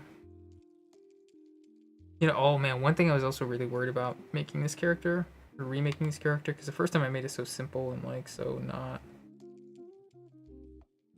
proper. I was worried that I would have to get way too detailed with the look, and I couldn't simplify it without it looking wrong. But you know, this right here, it's not perfect, and it's a little bit more based off of the what is it? The human hand versus the chimpanzee hand. Wow, I couldn't think of the word human.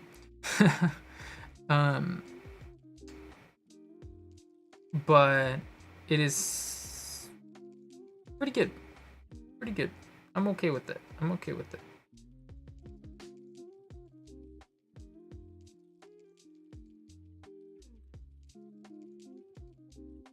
I was anticipating it to be worse. Worse to draw and worse looking. So.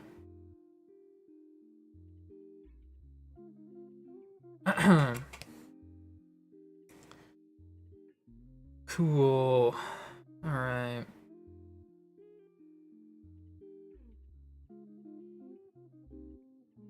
I was also surprised about the pelvic bone of chimpanzees and just how sharp they look. Like this back part right here. I was like, dang, that thing looks like it could cut you up, man.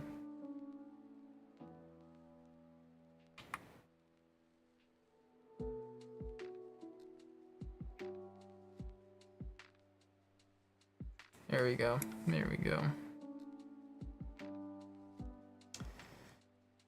Man, I thought I would talk about those art markets a little longer. Thought I had a lot more to say, but I guess not. I guess not. You know, finding them is one of the hardest parts, actually. I feel like, you know, when it was summer and I was starting, it was really easy. They're like everywhere and stuff. But, and I had just like missed the deadline to submit for quite a few of them. But now that it's winter, or not winter, sorry, it's fall, but it's getting colder. They're slowing down a lot more.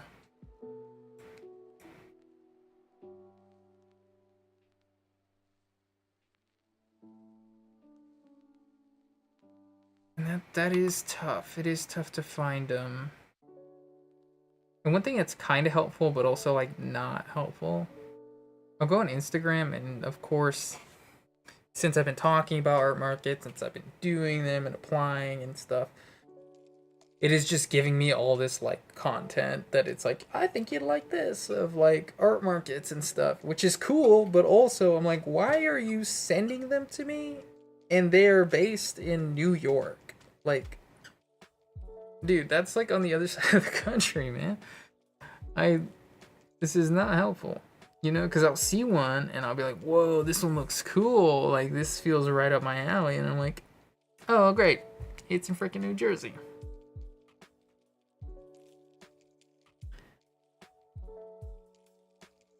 Whatever, man, whatever.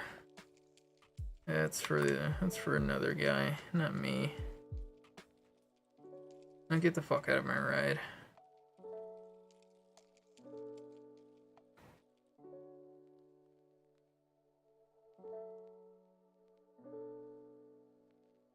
I realized I didn't never draw a freaking big toe in the storyboard. I did not draw a big toe. I had to squeeze it in there a little bit. Alright. This is most of him done. I just kind of need to...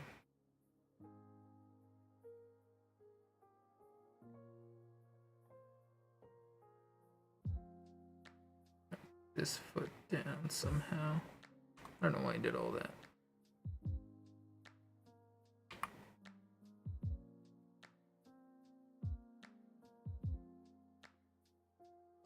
Okay. Oh, the hand. What am I doing? The hand! I totally forgot about it.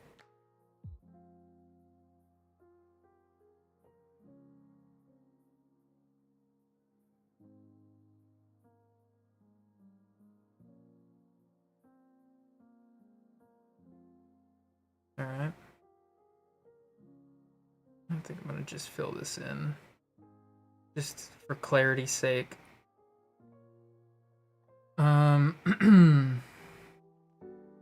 Maybe I can make that like tan or black or something. Maybe that's the move.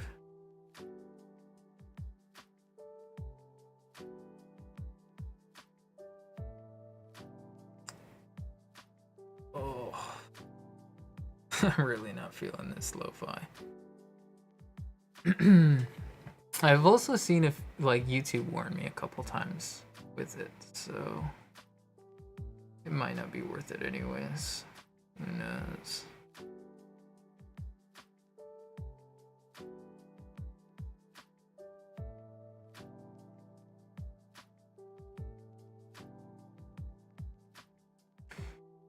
Oh.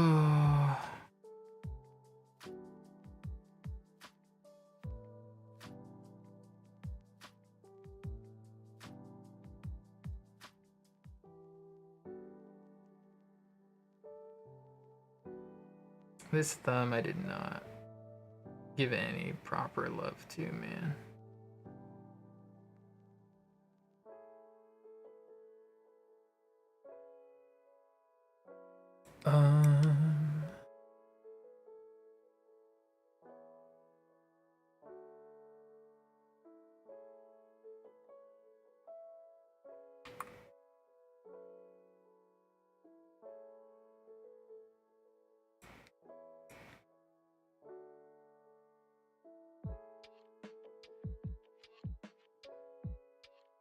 Yeah, this is another one of those things where the idea behind this was I was like, I don't really know how to draw a skeleton properly.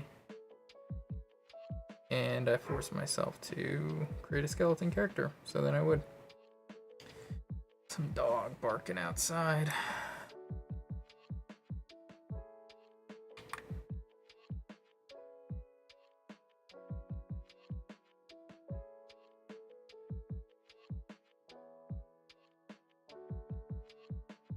Dogs be loving to bark, man. Kinda happy I don't have dogs now, man. It's been several years since I've had a dog.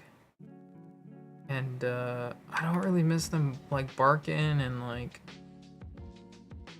dogs be going crazy, man. And I feel like I have a cat. And so when she goes crazy, it's really just like she's jumping on furniture and jumping off of furniture, but she's so small that like it's not like it's shaking the entire house or like she's gonna break something.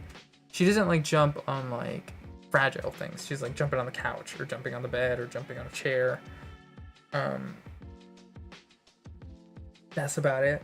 Or her cat tree. But I feel like when the dogs go crazy, man, sometimes they'll just smash a lamp and you're like, oh man, that was my freaking favorite lamp. That wasn't what I wanted to happen.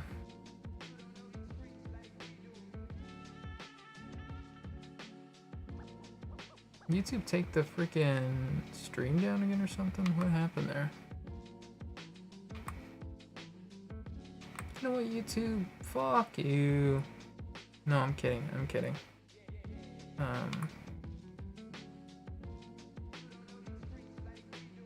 I do wish copyright was just not so much of a thing, man. It's such a stupid hassle, man. It is. It really is. For like no reason, man. It's like, man, I'm trying to put people onto your music. What are you doing? What are you doing? All right, this is gonna be black, I think. Just to make it nice and easy to understand. I guess I should also fill in the black for where it also needs it, right? Because I think this is also black. This is black. Anything else? I think it's it though, right? Yeah. Cool. So he's done. Now we're working on the monkey. The thinking monkey.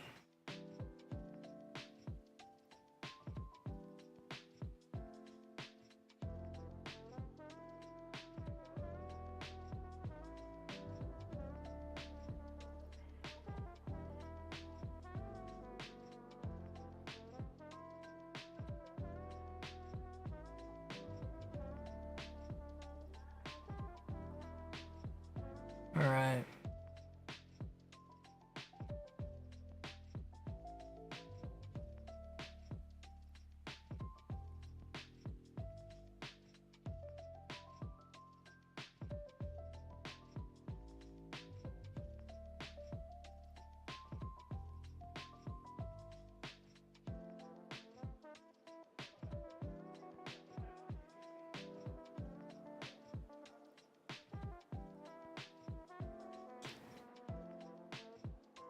Oh man. Okay. Yeah, this panel's gonna take a lot longer than I want it to. Oh well. Oh well, I guess. I might do longer streams in the future.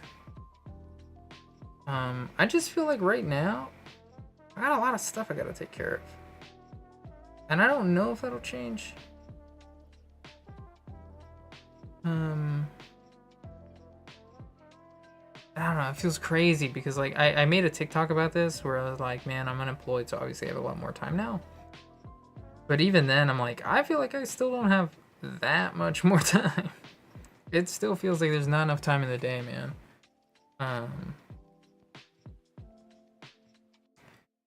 And like there's some levels to it.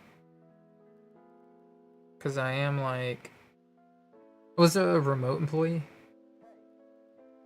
So it's like I did have no commute time or anything like that. This feels weird, right? Feels weird. It should be like that. But also like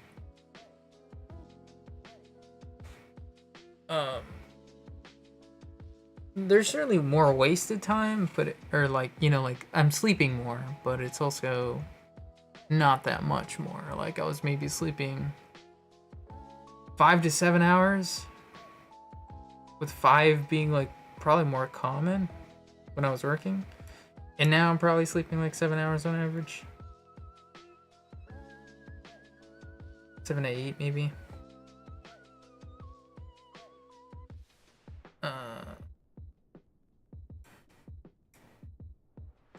I also feel like I'm just taking a lot. It's probably mostly this. I'm taking a lot of other projects way more seriously. Like I've never live streamed before, and so the project of like doing YouTube and trying to make a effort, I'm taking that more seriously by live streaming. And I have to edit some other videos. Like that's part of my plan today, is editing some videos, because I don't think I have anything scheduled anymore. So I have to take care of that. So if no video comes out tomorrow, it's because I didn't finish editing my videos. But I think there will be. And then like, yeah, drawing Cannibal is obviously a big priority of mine right now. Luckily I can do both of these at the same time, you know? So it's not like I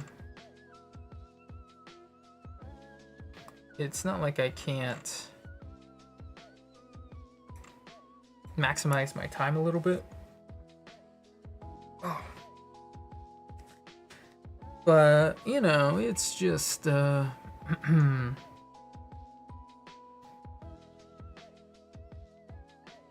would think that there is more time. You would think that there is more time, I guess. You know, you would think you'd be able to do even more. That's kind of why I'm like, that whole grind set mentality, man. It's like, even if you freaking optimize it, man, it's like you're still just gonna feel like there's not enough time, man. You're still just gonna feel like there's not enough time. Life doesn't have enough time. Oh my god, it's so bad.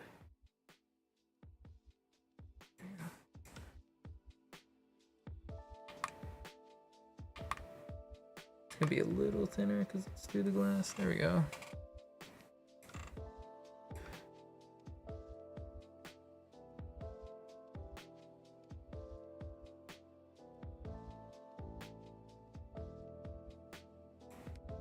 All right.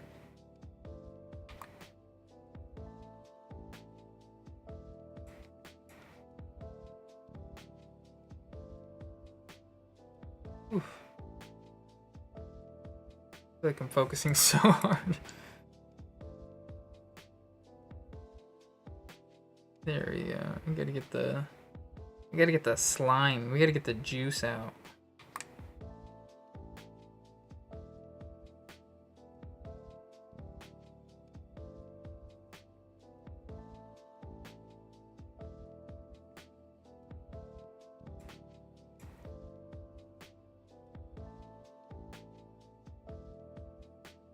Make it look a little bit more liquidy than I had done here in the storyboard. I don't think I tried that hard, so.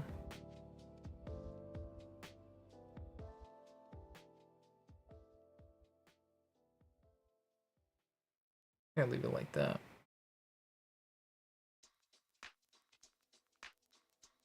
Oh my goodness, these lo-fi beats are gonna kill me, dude. These lo-fi beats are gonna kill me. I don't really like them.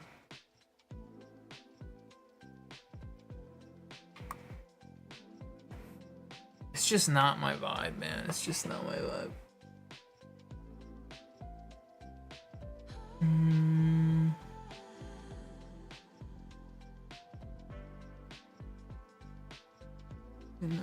Didn't I make a new playlist? Oh, there it is. We go back. No, you gotta hit shuffle, man. What are you doing? There we go. Oh, if I get the police called, it's fine. It's fine.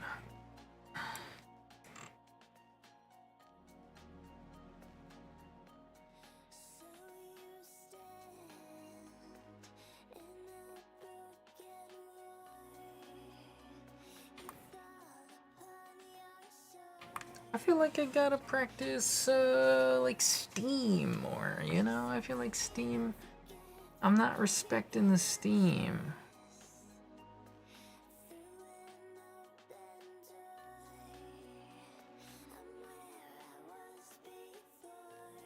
I don't know. I don't totally... Something about it doesn't, like, fully click for me. Because I feel like people do it really wispy. And I feel like it either comes out like this, really liquidy, or like sharp, you know? And I might just look into like,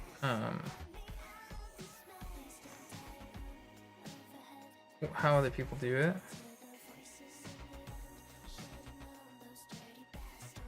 Because I feel like you'll see some really good ones, man, but I don't... It's not natural to me. Man. I don't know. I'm not seeing... Like, when I look into it, at least on my phone, I'm not seeing that a lot of it is, that much better.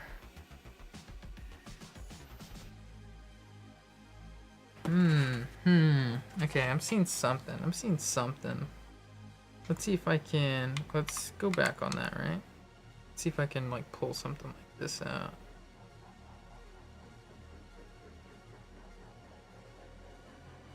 I think part of it is maybe doing stuff like this.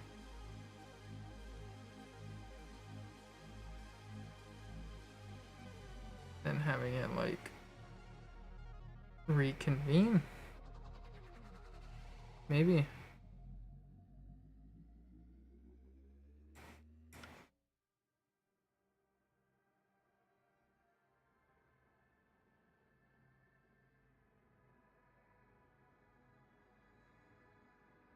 Thinking a lot while doing this, I'm sorry. Thinking a lot, not saying a lot. It's the thinking streamer.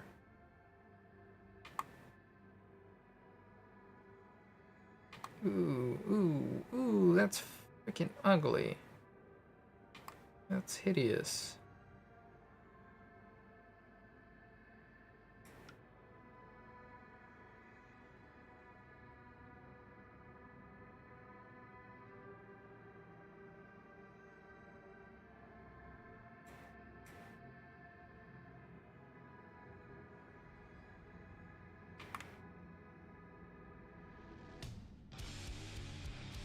Oh yeah,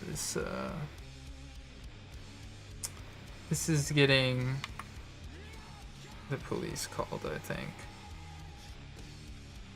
See what happens. I don't think there's a ton of people here that are going to scream and cry if the stream goes down unexpectedly for a second. It'll be back up. It'll be back up. No, that's hideous. That's ugly.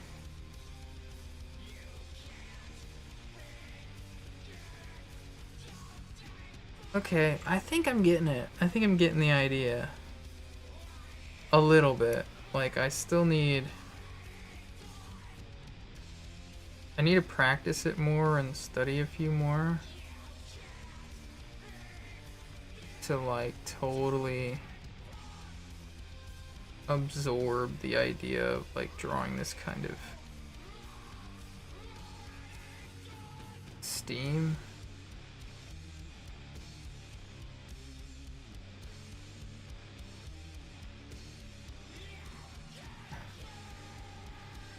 And I feel like you probably need some details within it.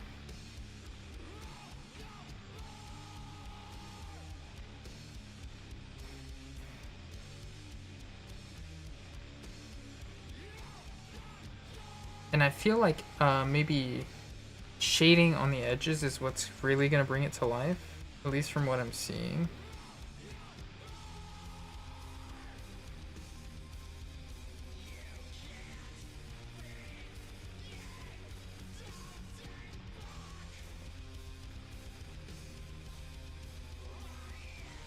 We'll test it out, you know, we'll see. Oh, that's dumb and ugly. Whoever did that was like really dumb and ugly.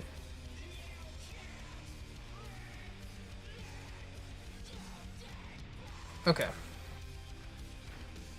So I guess let's get rid of this here, this line.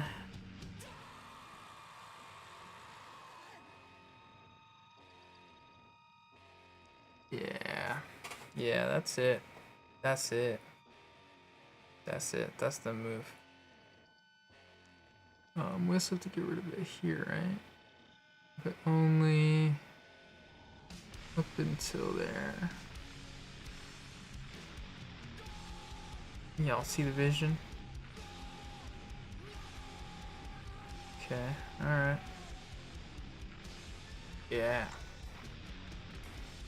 Okay. Oh, you know what? I'm also getting hungry, so I might just stop in 30 minutes anyways. Wherever I end up. This is... I remember looking at this later on and being like, this was not drawn the way I wanted to, huh?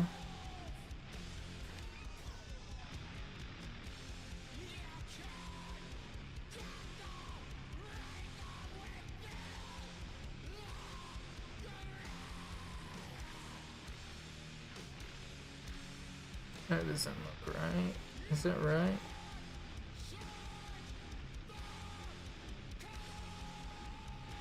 I should get like... I don't really like using a ton of brushes to draw stuff for you, but I feel like some small stuff like that would be helpful. But I don't know. I feel like, at least for now, I don't mind hand drawing it. You know, you put in your time. You put in your time to like hand draw, and then maybe you get the brushes to speed stuff up. It's not like I've got people banging down the door to get them the next issue of Cannibal or anything like that. So when that happens, then, you know, I'll make that investment.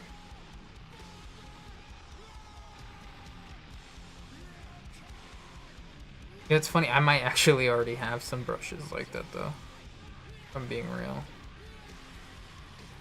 I just, I don't know where they are, and I don't really know how to use them yet, so. Whatever. Whatever.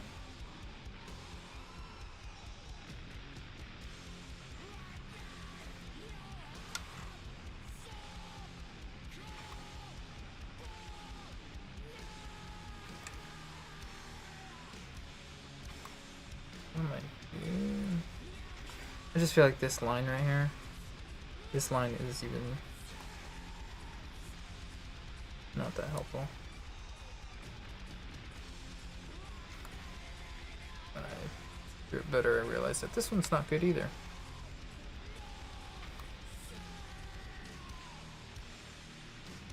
Let me turn, is it this one?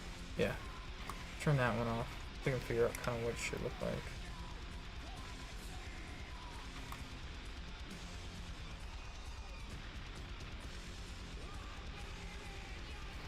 I'm gonna take a quick break.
Okay.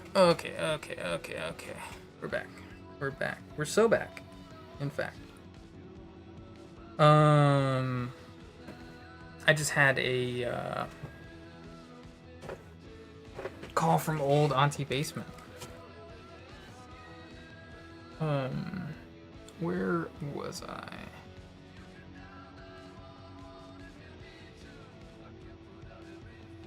I think there is a little piece of this here that I need to make sure I include.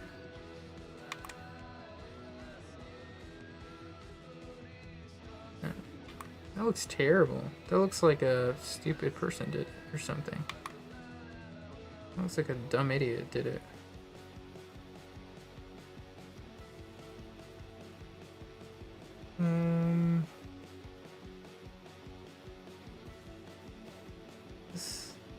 Okay. All right. Sorry. I think I'm gonna make this slightly shorter. No, you dummy. Just because it just kind of feel like it's in a bit of an awkward spot. And I don't want it to feel like he's like awkwardly standing on it or something.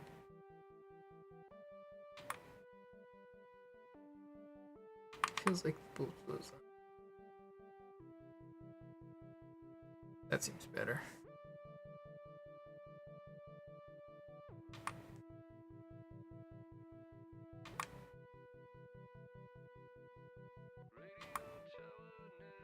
Something like this direction? I think so. That means lower than that. Yeah, like that. Right?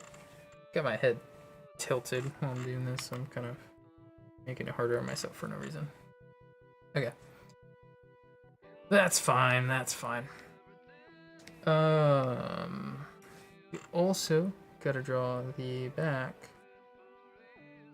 of the console he was at. Am I crazy? Or did my stream freeze?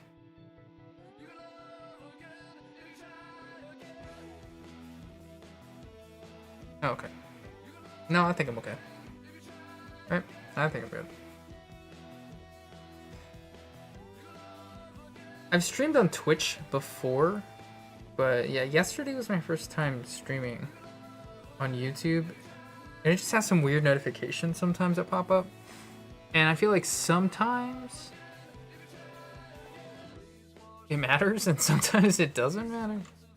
I don't know. Just fucking put the prize in the bag.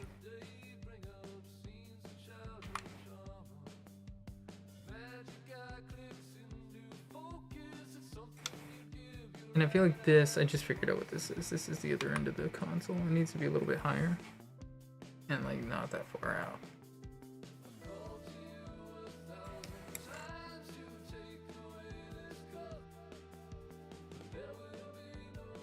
There you go.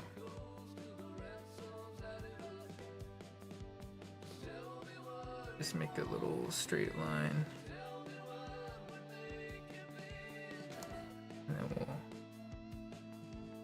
erase that.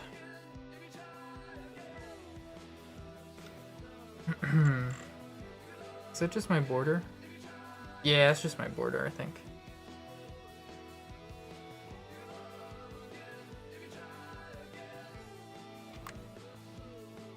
I think what I'll do is I will do it like this.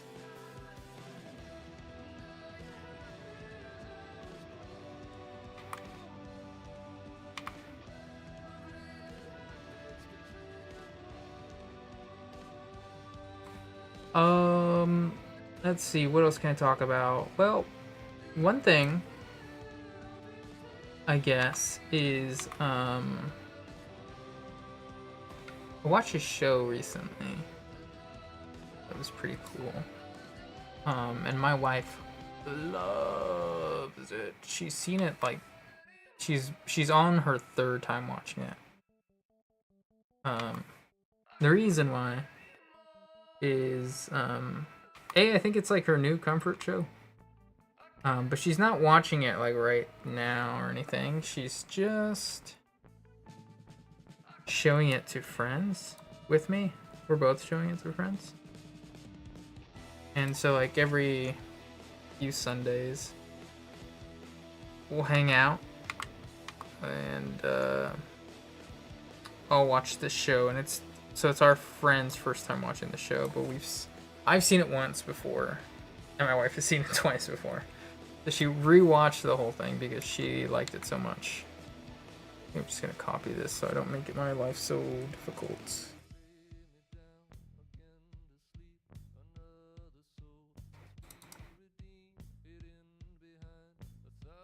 Let's do this. And then do that.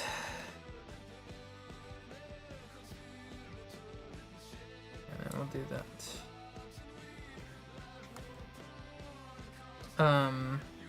But anyways, this show is called From. It's called From, and I don't really blame my wife for liking it so much because it is a good show. It's a really good show. So if you like Lost, you'd probably like this show too. It is made by the same people, I think, or at least one of the same guys.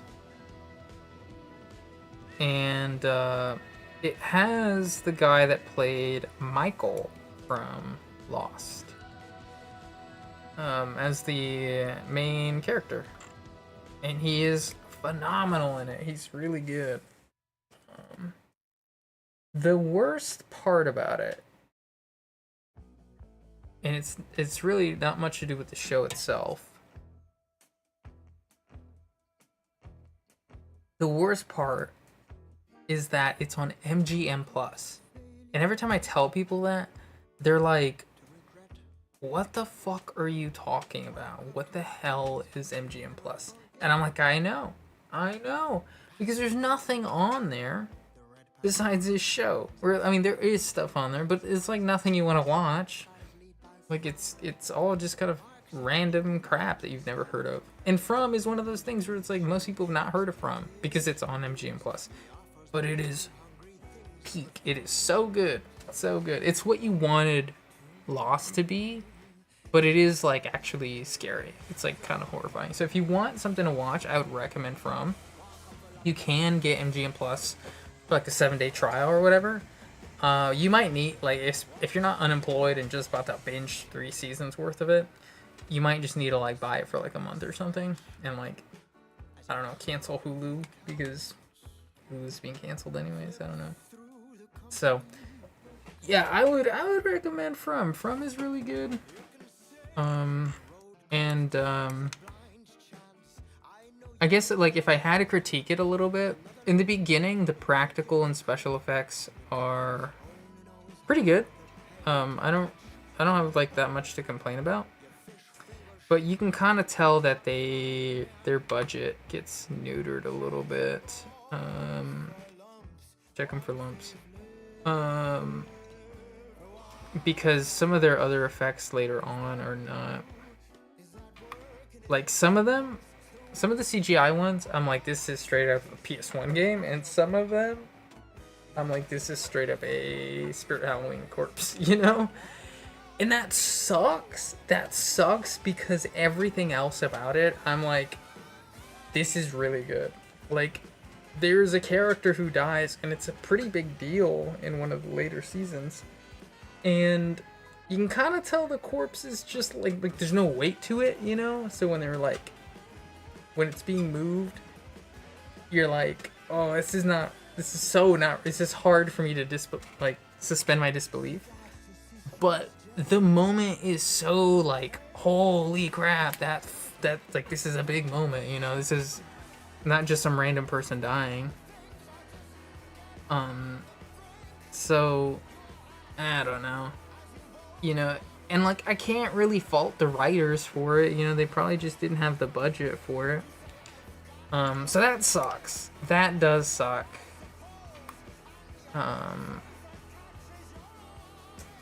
Because I want it to be like really good, and it's just like, it's just money. It's just money that they were not given. So, you know. Oh my goodness, why am I struggling?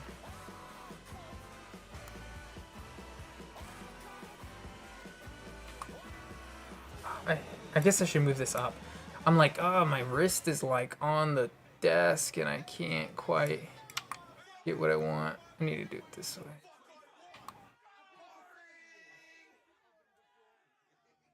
Yeah. Okay.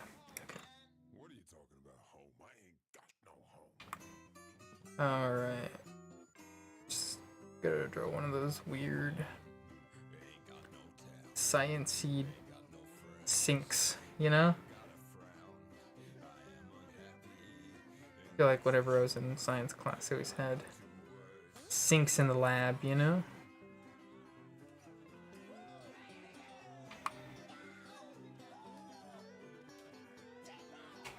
Okay.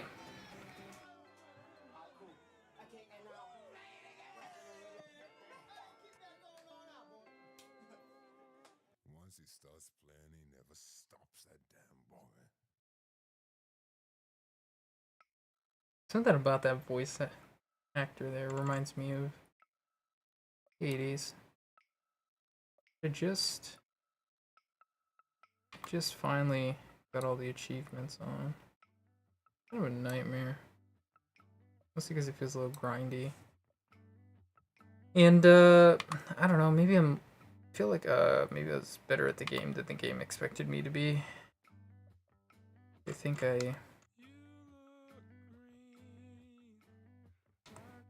I like got to the ending by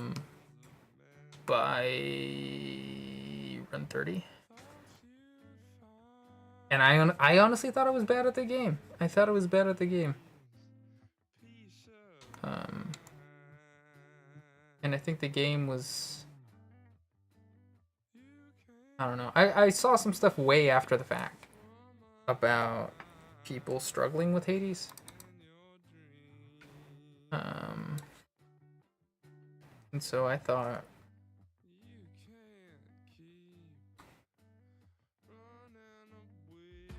sorry, I'm getting distracted here. I saw some stuff about people struggling with the game in Hades. This is Hades 1, not Hades 2, by the way. I'm like a whole game behind.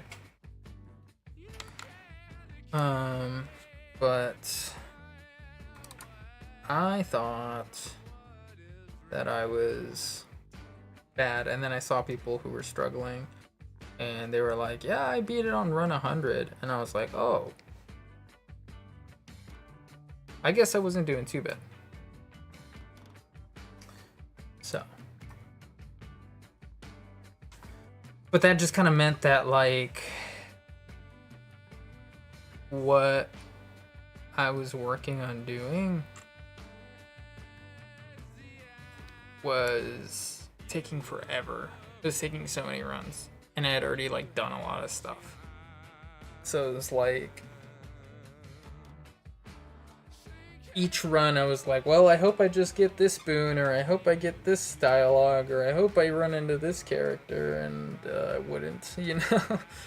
So it was a little rough.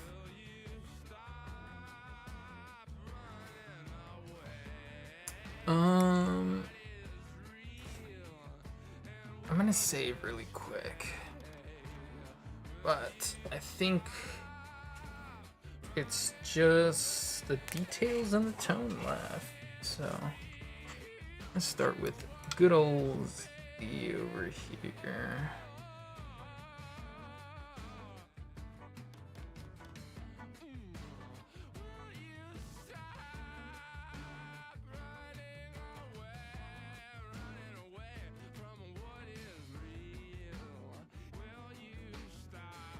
All right.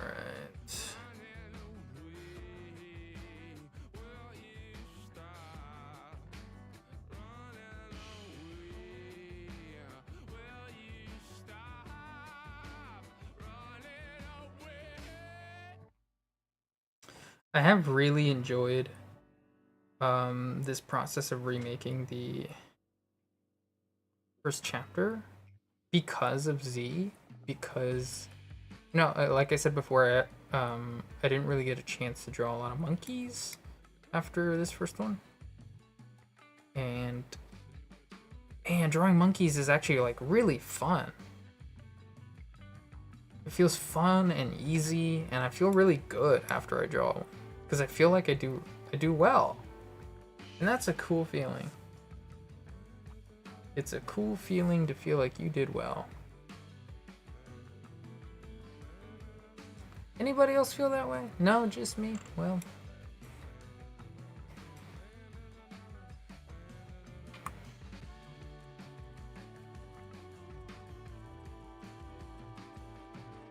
I guess I'm just a weirdo, I guess. I don't know. I guess that's all I need to do for Z, huh?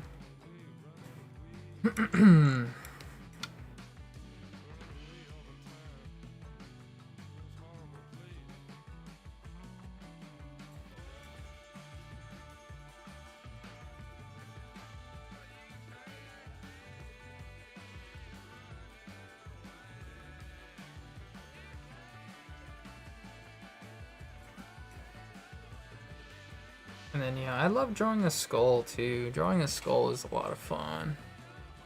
It's a lot of fun.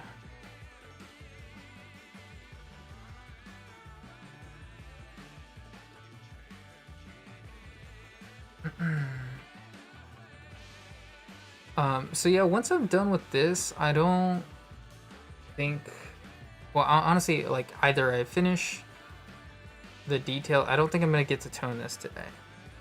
But I'll finish the details.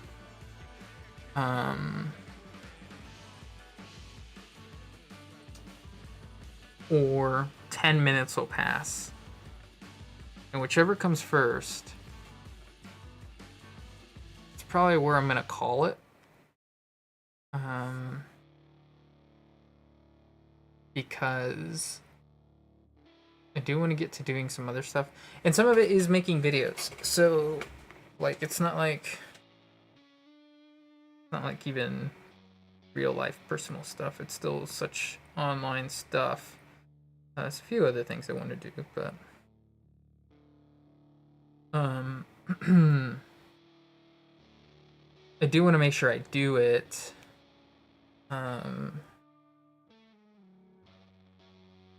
And I know last time I promised I'd stream again. I definitely do want to stream again, but I don't know if I'll stream again tomorrow. I really actually have no idea what I'm doing tomorrow. Is tomorrow's Thursday? Tomorrow's Friday. Today's Thursday. So yeah, I have no idea what I'm doing tomorrow. I should know, but at least right this second I don't know, so I can't promise anything.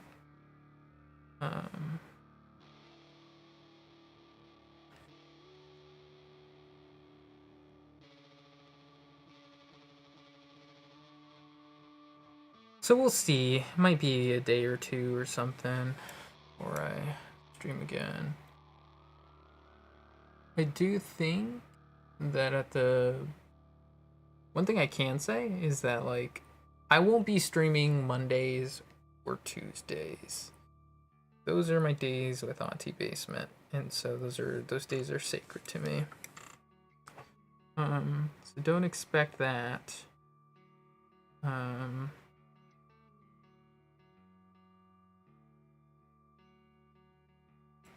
What else? What else can I say?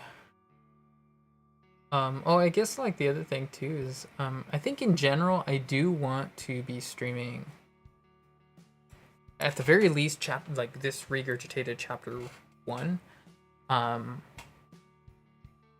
as I remake it, because like, one of the main reasons I didn't stream some of the other ones before is because I'm actually a little bit ahead on making chapters. So, like, Chapter 7 just came out, but I actually have a lot of work done on Chapter 8. Like, Chapter 8 is pretty much done. It's not actually done, but it's pretty much done. But you probably won't see that for a little while, because I like to stay ahead of the curve a little bit. So one of the only chapters that's going to come out right as it's finished is this one. And then probably there'll be another gap in between as I start working on Chapter 9 before you get Chapter 8. That's all convoluted. It's not that important that you remember any of it, but, like, the idea is that I didn't want to stream what I was making because it would be a spoiler for the chapter that hasn't even come out yet, because we would be a whole chapter ahead. I don't know if people care about that, though. I mean, it's not like I have a huge audience, so I don't know if that really matters. It's just something I was aware about, and before I didn't have time to stream my drawing process. I just had to draw when I had the time. Now I've got a lot more time, so it's just something to consider. But for now, I got a ton of pages I got to work on, and so I'll stream all of these as I make them. I want to do as little as possible offline, but there'll probably be some moments where I'm drawing offline.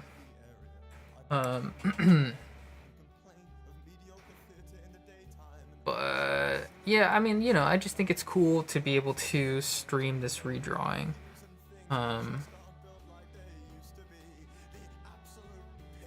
If I could have streamed the storyboards, I would have. I just don't think that that's going to be as interesting of a process to watch, because it's going to be really hard for me to talk while I storyboard, because it's literally just thinking. It's so much thinking and looking stuff up and referencing things and trying to figure out how to draw stuff, because like I said, this whole thing is to help me get better at drawing, and just the big challenge for me to like draw stuff I don't normally do, like the skeleton. Like before I wouldn't say I knew how to draw a skeleton at all, and so I created a character that was a skeleton, and that forced me to go look up skeletons and like practice and draw them as a part of this project. And I think that process has helped me learn to draw better. It's kind of forced me to study, because I'm really bad about setting aside time to study, but that's the way that it's worked out for me the best, I guess. Oh, that was terrible. Let me give that another shot.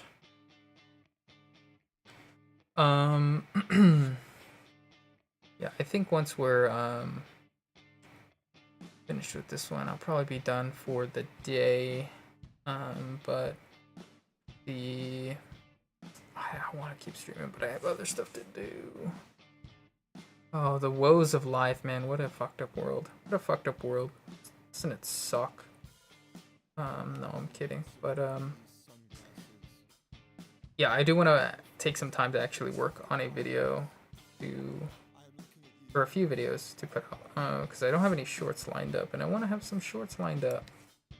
I had one that came out today. I don't remember which one that was, though. I've been trying to remember this whole time. I think it was a comic book recommendation, but I don't remember which one it was. One thing I am excited to, and I guess I can make one now, because I have the time lapse of the last page, but to talk about everything I've been talking about on stream in a short, I guess not everything, but you know, the whole idea of like redrawing stuff and how that's been going and stuff, and put it in short form content rather than live content. All right. I feel like I'm talking a lot right now and not focusing as hard on the way I'm shading some of these here. I think that's one of the main challenges too, is I'm like getting started doing some of this stuff, is like so much multitasking, you know? And like yesterday when the chat was a little bit more lively, I had to remember to like keep looking at it, you know? I just, it's not something I'm used to doing while drawing, you know? So I think also I can just maybe make this darker in general, because I don't really want this to be a focus. I can just kind of like put it in shadow, because it is in shadow. Keep Kanye out of it.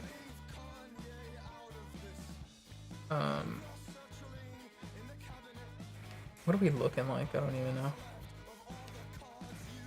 I feel like this bone isn't really showing its form very well. Again, surprised how sharp those hip bones are on chimpanzees.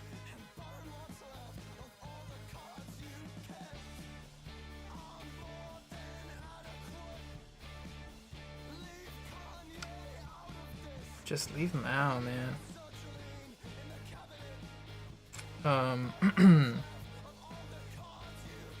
What do I have planned soon? I have some ideas. I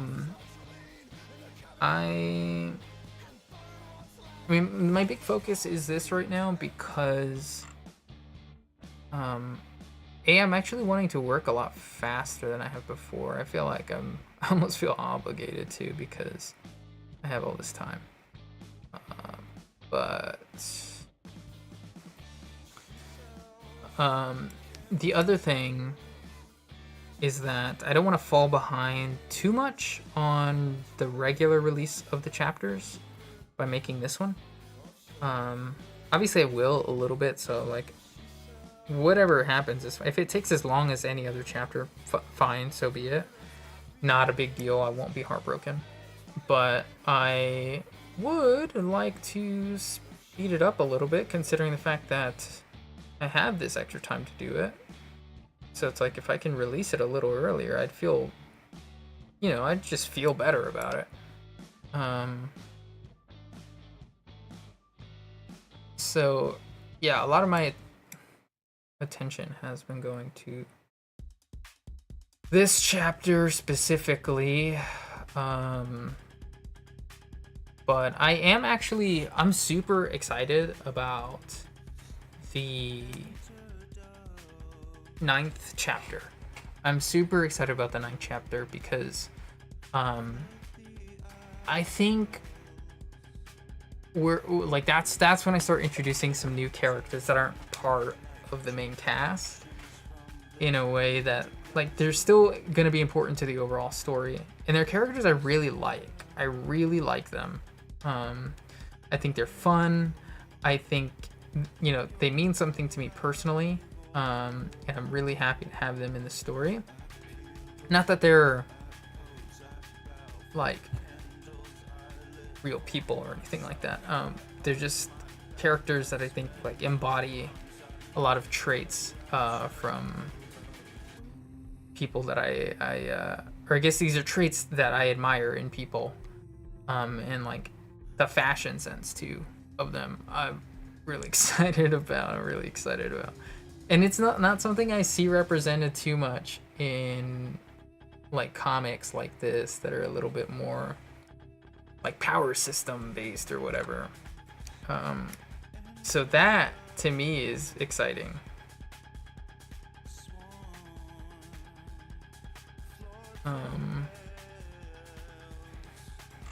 And I think one of the things that I'm actually really trying to focus on when I make some of the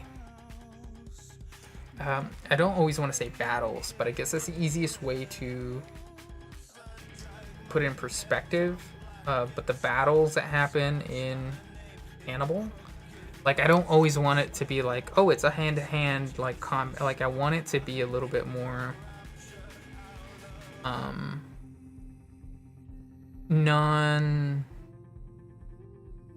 how do I say this? Not always it doesn't always have to be confrontational, and it doesn't always have to be physical. Obviously it's a huge part of it. Wow, I just like totally missed this section here. But I want it to sometimes not always be the solution, And I'm not like one of the big violence is never the answer type of people, as much as some others. Not that I like love violence or anything, but I'm not trying to make a statement by saying like, oh, peace is the way every time. But I guess I just want to flip the idea on its head, like that a battle is let's put it this way. One of my favorite JoJo battles is the battle with Darby Elder, where it's literally just that mind game, like with the gambling and like betting your souls. I love that episode. That episode is so cool. And so it's like building moments like that. That's what I want to do. I want to do that every once in a while, But also, like, everything up until this point is a physical confrontation in some way, shape, or form. And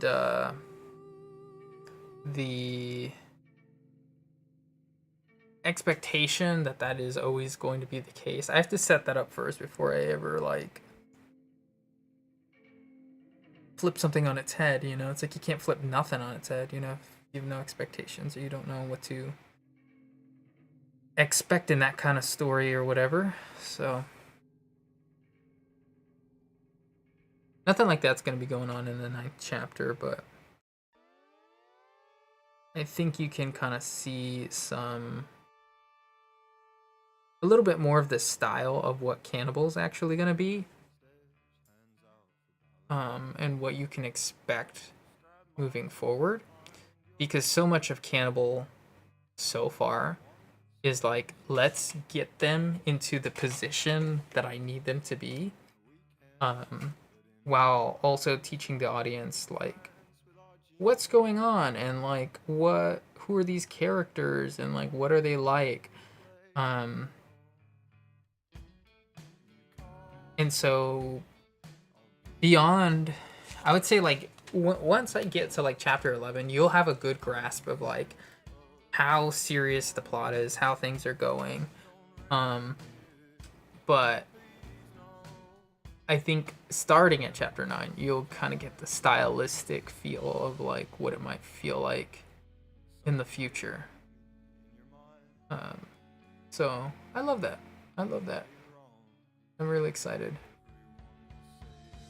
And honestly, I'm really excited to draw the characters too. The characters are cool.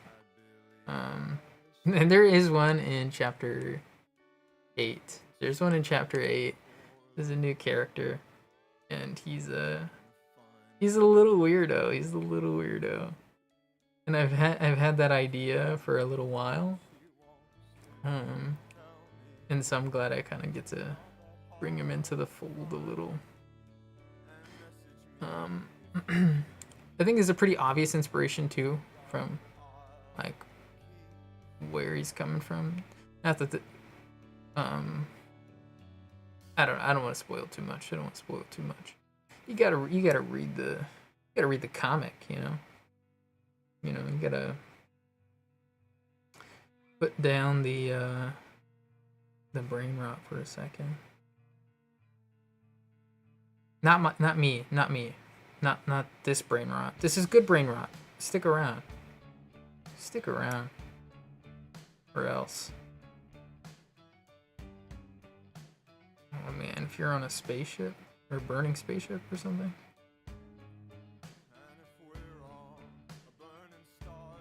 Starship. I think I did figure out this look for this. It is in the shading a little bit, and I didn't realize that before. The problem is I don't want to be doing too much of this detailing work moving forward a whole lot. Like I need to be able to move through some of these chapters a little smoother. I'm just having fun, so I'm not gonna worry about that too much right now. And I feel like for the first 2 pages, you know, who cares if it's overly detailed? You know? Whatever.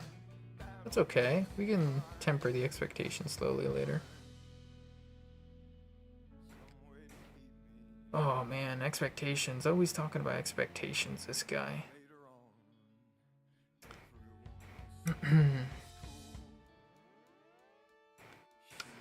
Well, I think I'm way past the time I said I was going to be streaming. So, I think I'm just going to finish up on this little steam here. Because I feel like I'm on a roll. Man. And I don't want it to end. I don't want to come back and then be like, crap, how was I doing this again? What brush size was I at? How? I don't want that. I feel like I do that sometimes to myself, and then I just screw myself over, and like half the drawing looks like it's in one style, and the other half is something totally different. And at the very least, I feel like the bones, the character, and the steam, they need to look alike. All this other stuff will kind of have a slightly different style to it anyways, so. Because it's not really the focus, you know?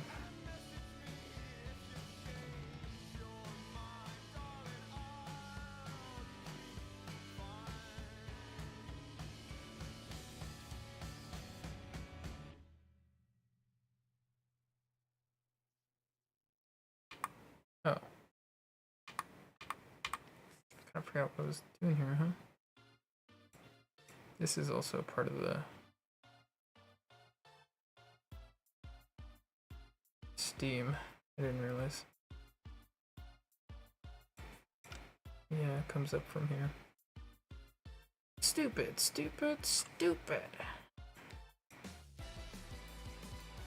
Alright.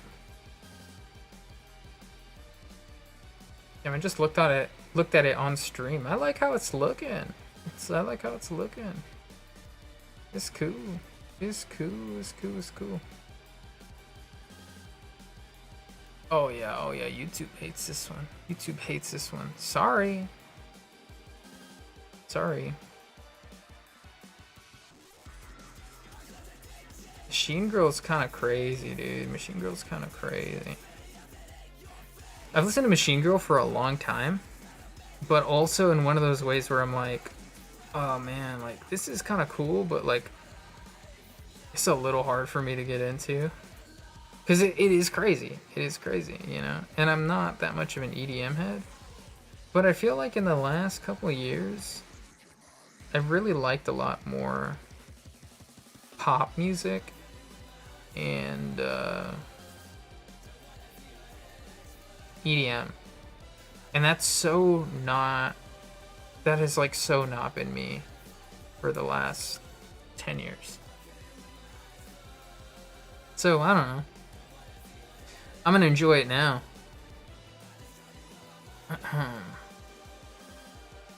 Oh man, yeah. This is almost done.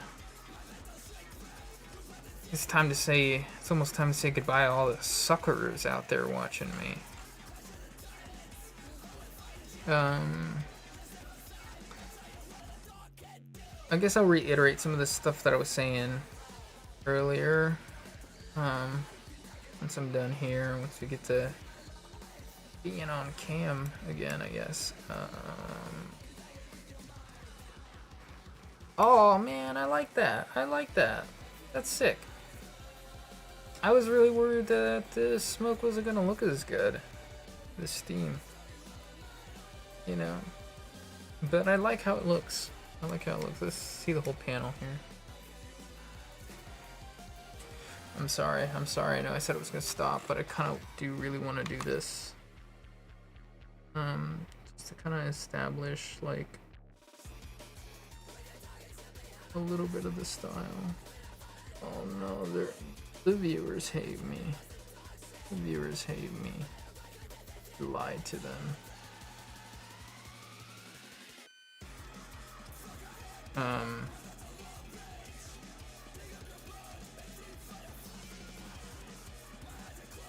Is that okay? Is that allowed? Is that legal?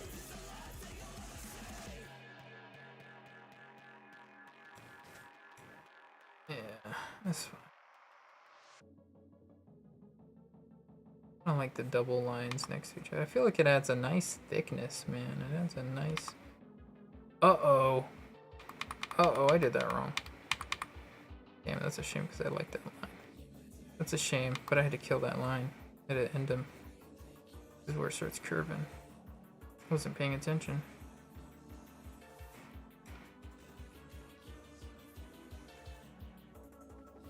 Yeah, let's see, I feel like that double line next to each other, that's a nice thickness.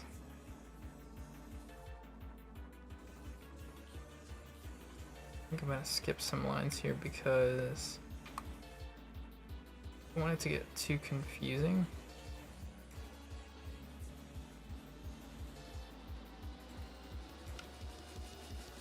And it might be getting over detailed if I do every single one. And I noticed a little mistake I made. Little baby mistake. That's what they called me back in 1998.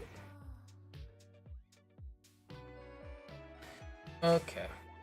That is this little guy. Oh, I kind of need to add a line or something. Yeah, I think you see what I'm talking about.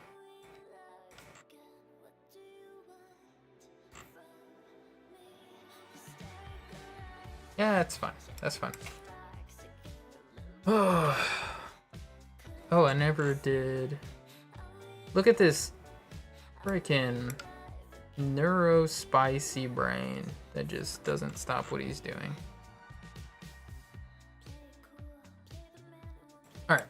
Alright, we're done for real. We're done for real. We're done for real. Otherwise, they'll call the cops. Okay, well, that's a stream for today. That's the stream for today. Gloves are coming off. Yeah, I gotta edit some videos for YouTube. And what else? What else I gotta do?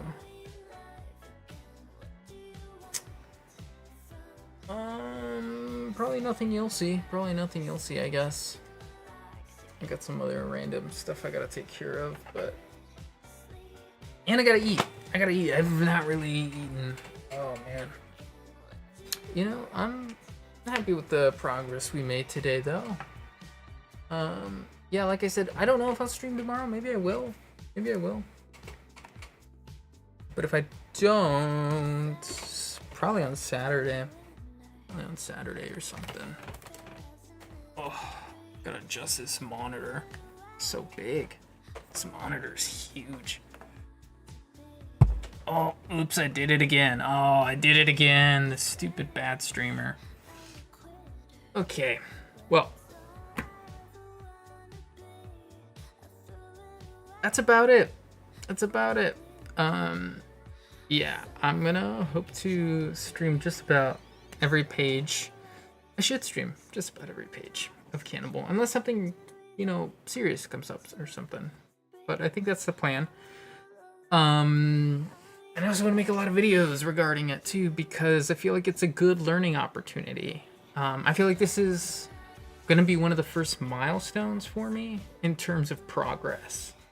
Because, like, artistic progress. The ability for me to have created the comic, knowing that I would have to come back and fix it, and then getting deep enough that I'm like, okay, I know enough to confidently come back and fix it. And maybe it's not the perfect, best version of itself that it could be, but it is better, and it is significantly better. And I think that's cool. I think it's cool. I think it's worth sharing. I think that's worth talking about. And I'm gonna milk it for all it's worth, because it's about 2 years of work, I guess, plus, because I haven't finished this yet. So let's see, when I think about it, I think it'll be like, by the time I'm done, if I'm done when I plan to be done, it'll be like a year and 10 months, a year and 11 months worth of work. So I guess a lot more than a year and a half, like I've been saying. But yeah, I'm going to get some food, and I'm going to make you some more videos, Nibbling. But thanks for hanging out. If you're watching this on the VOD, thank you for watching. Leave a like, subscribe. You can follow me right there. Obviously YouTube, you can just follow me right here, but I left that there just in case I make a Twitch account and maybe multi-stream there. I feel like it's too early to be thinking about all that right now, but you know.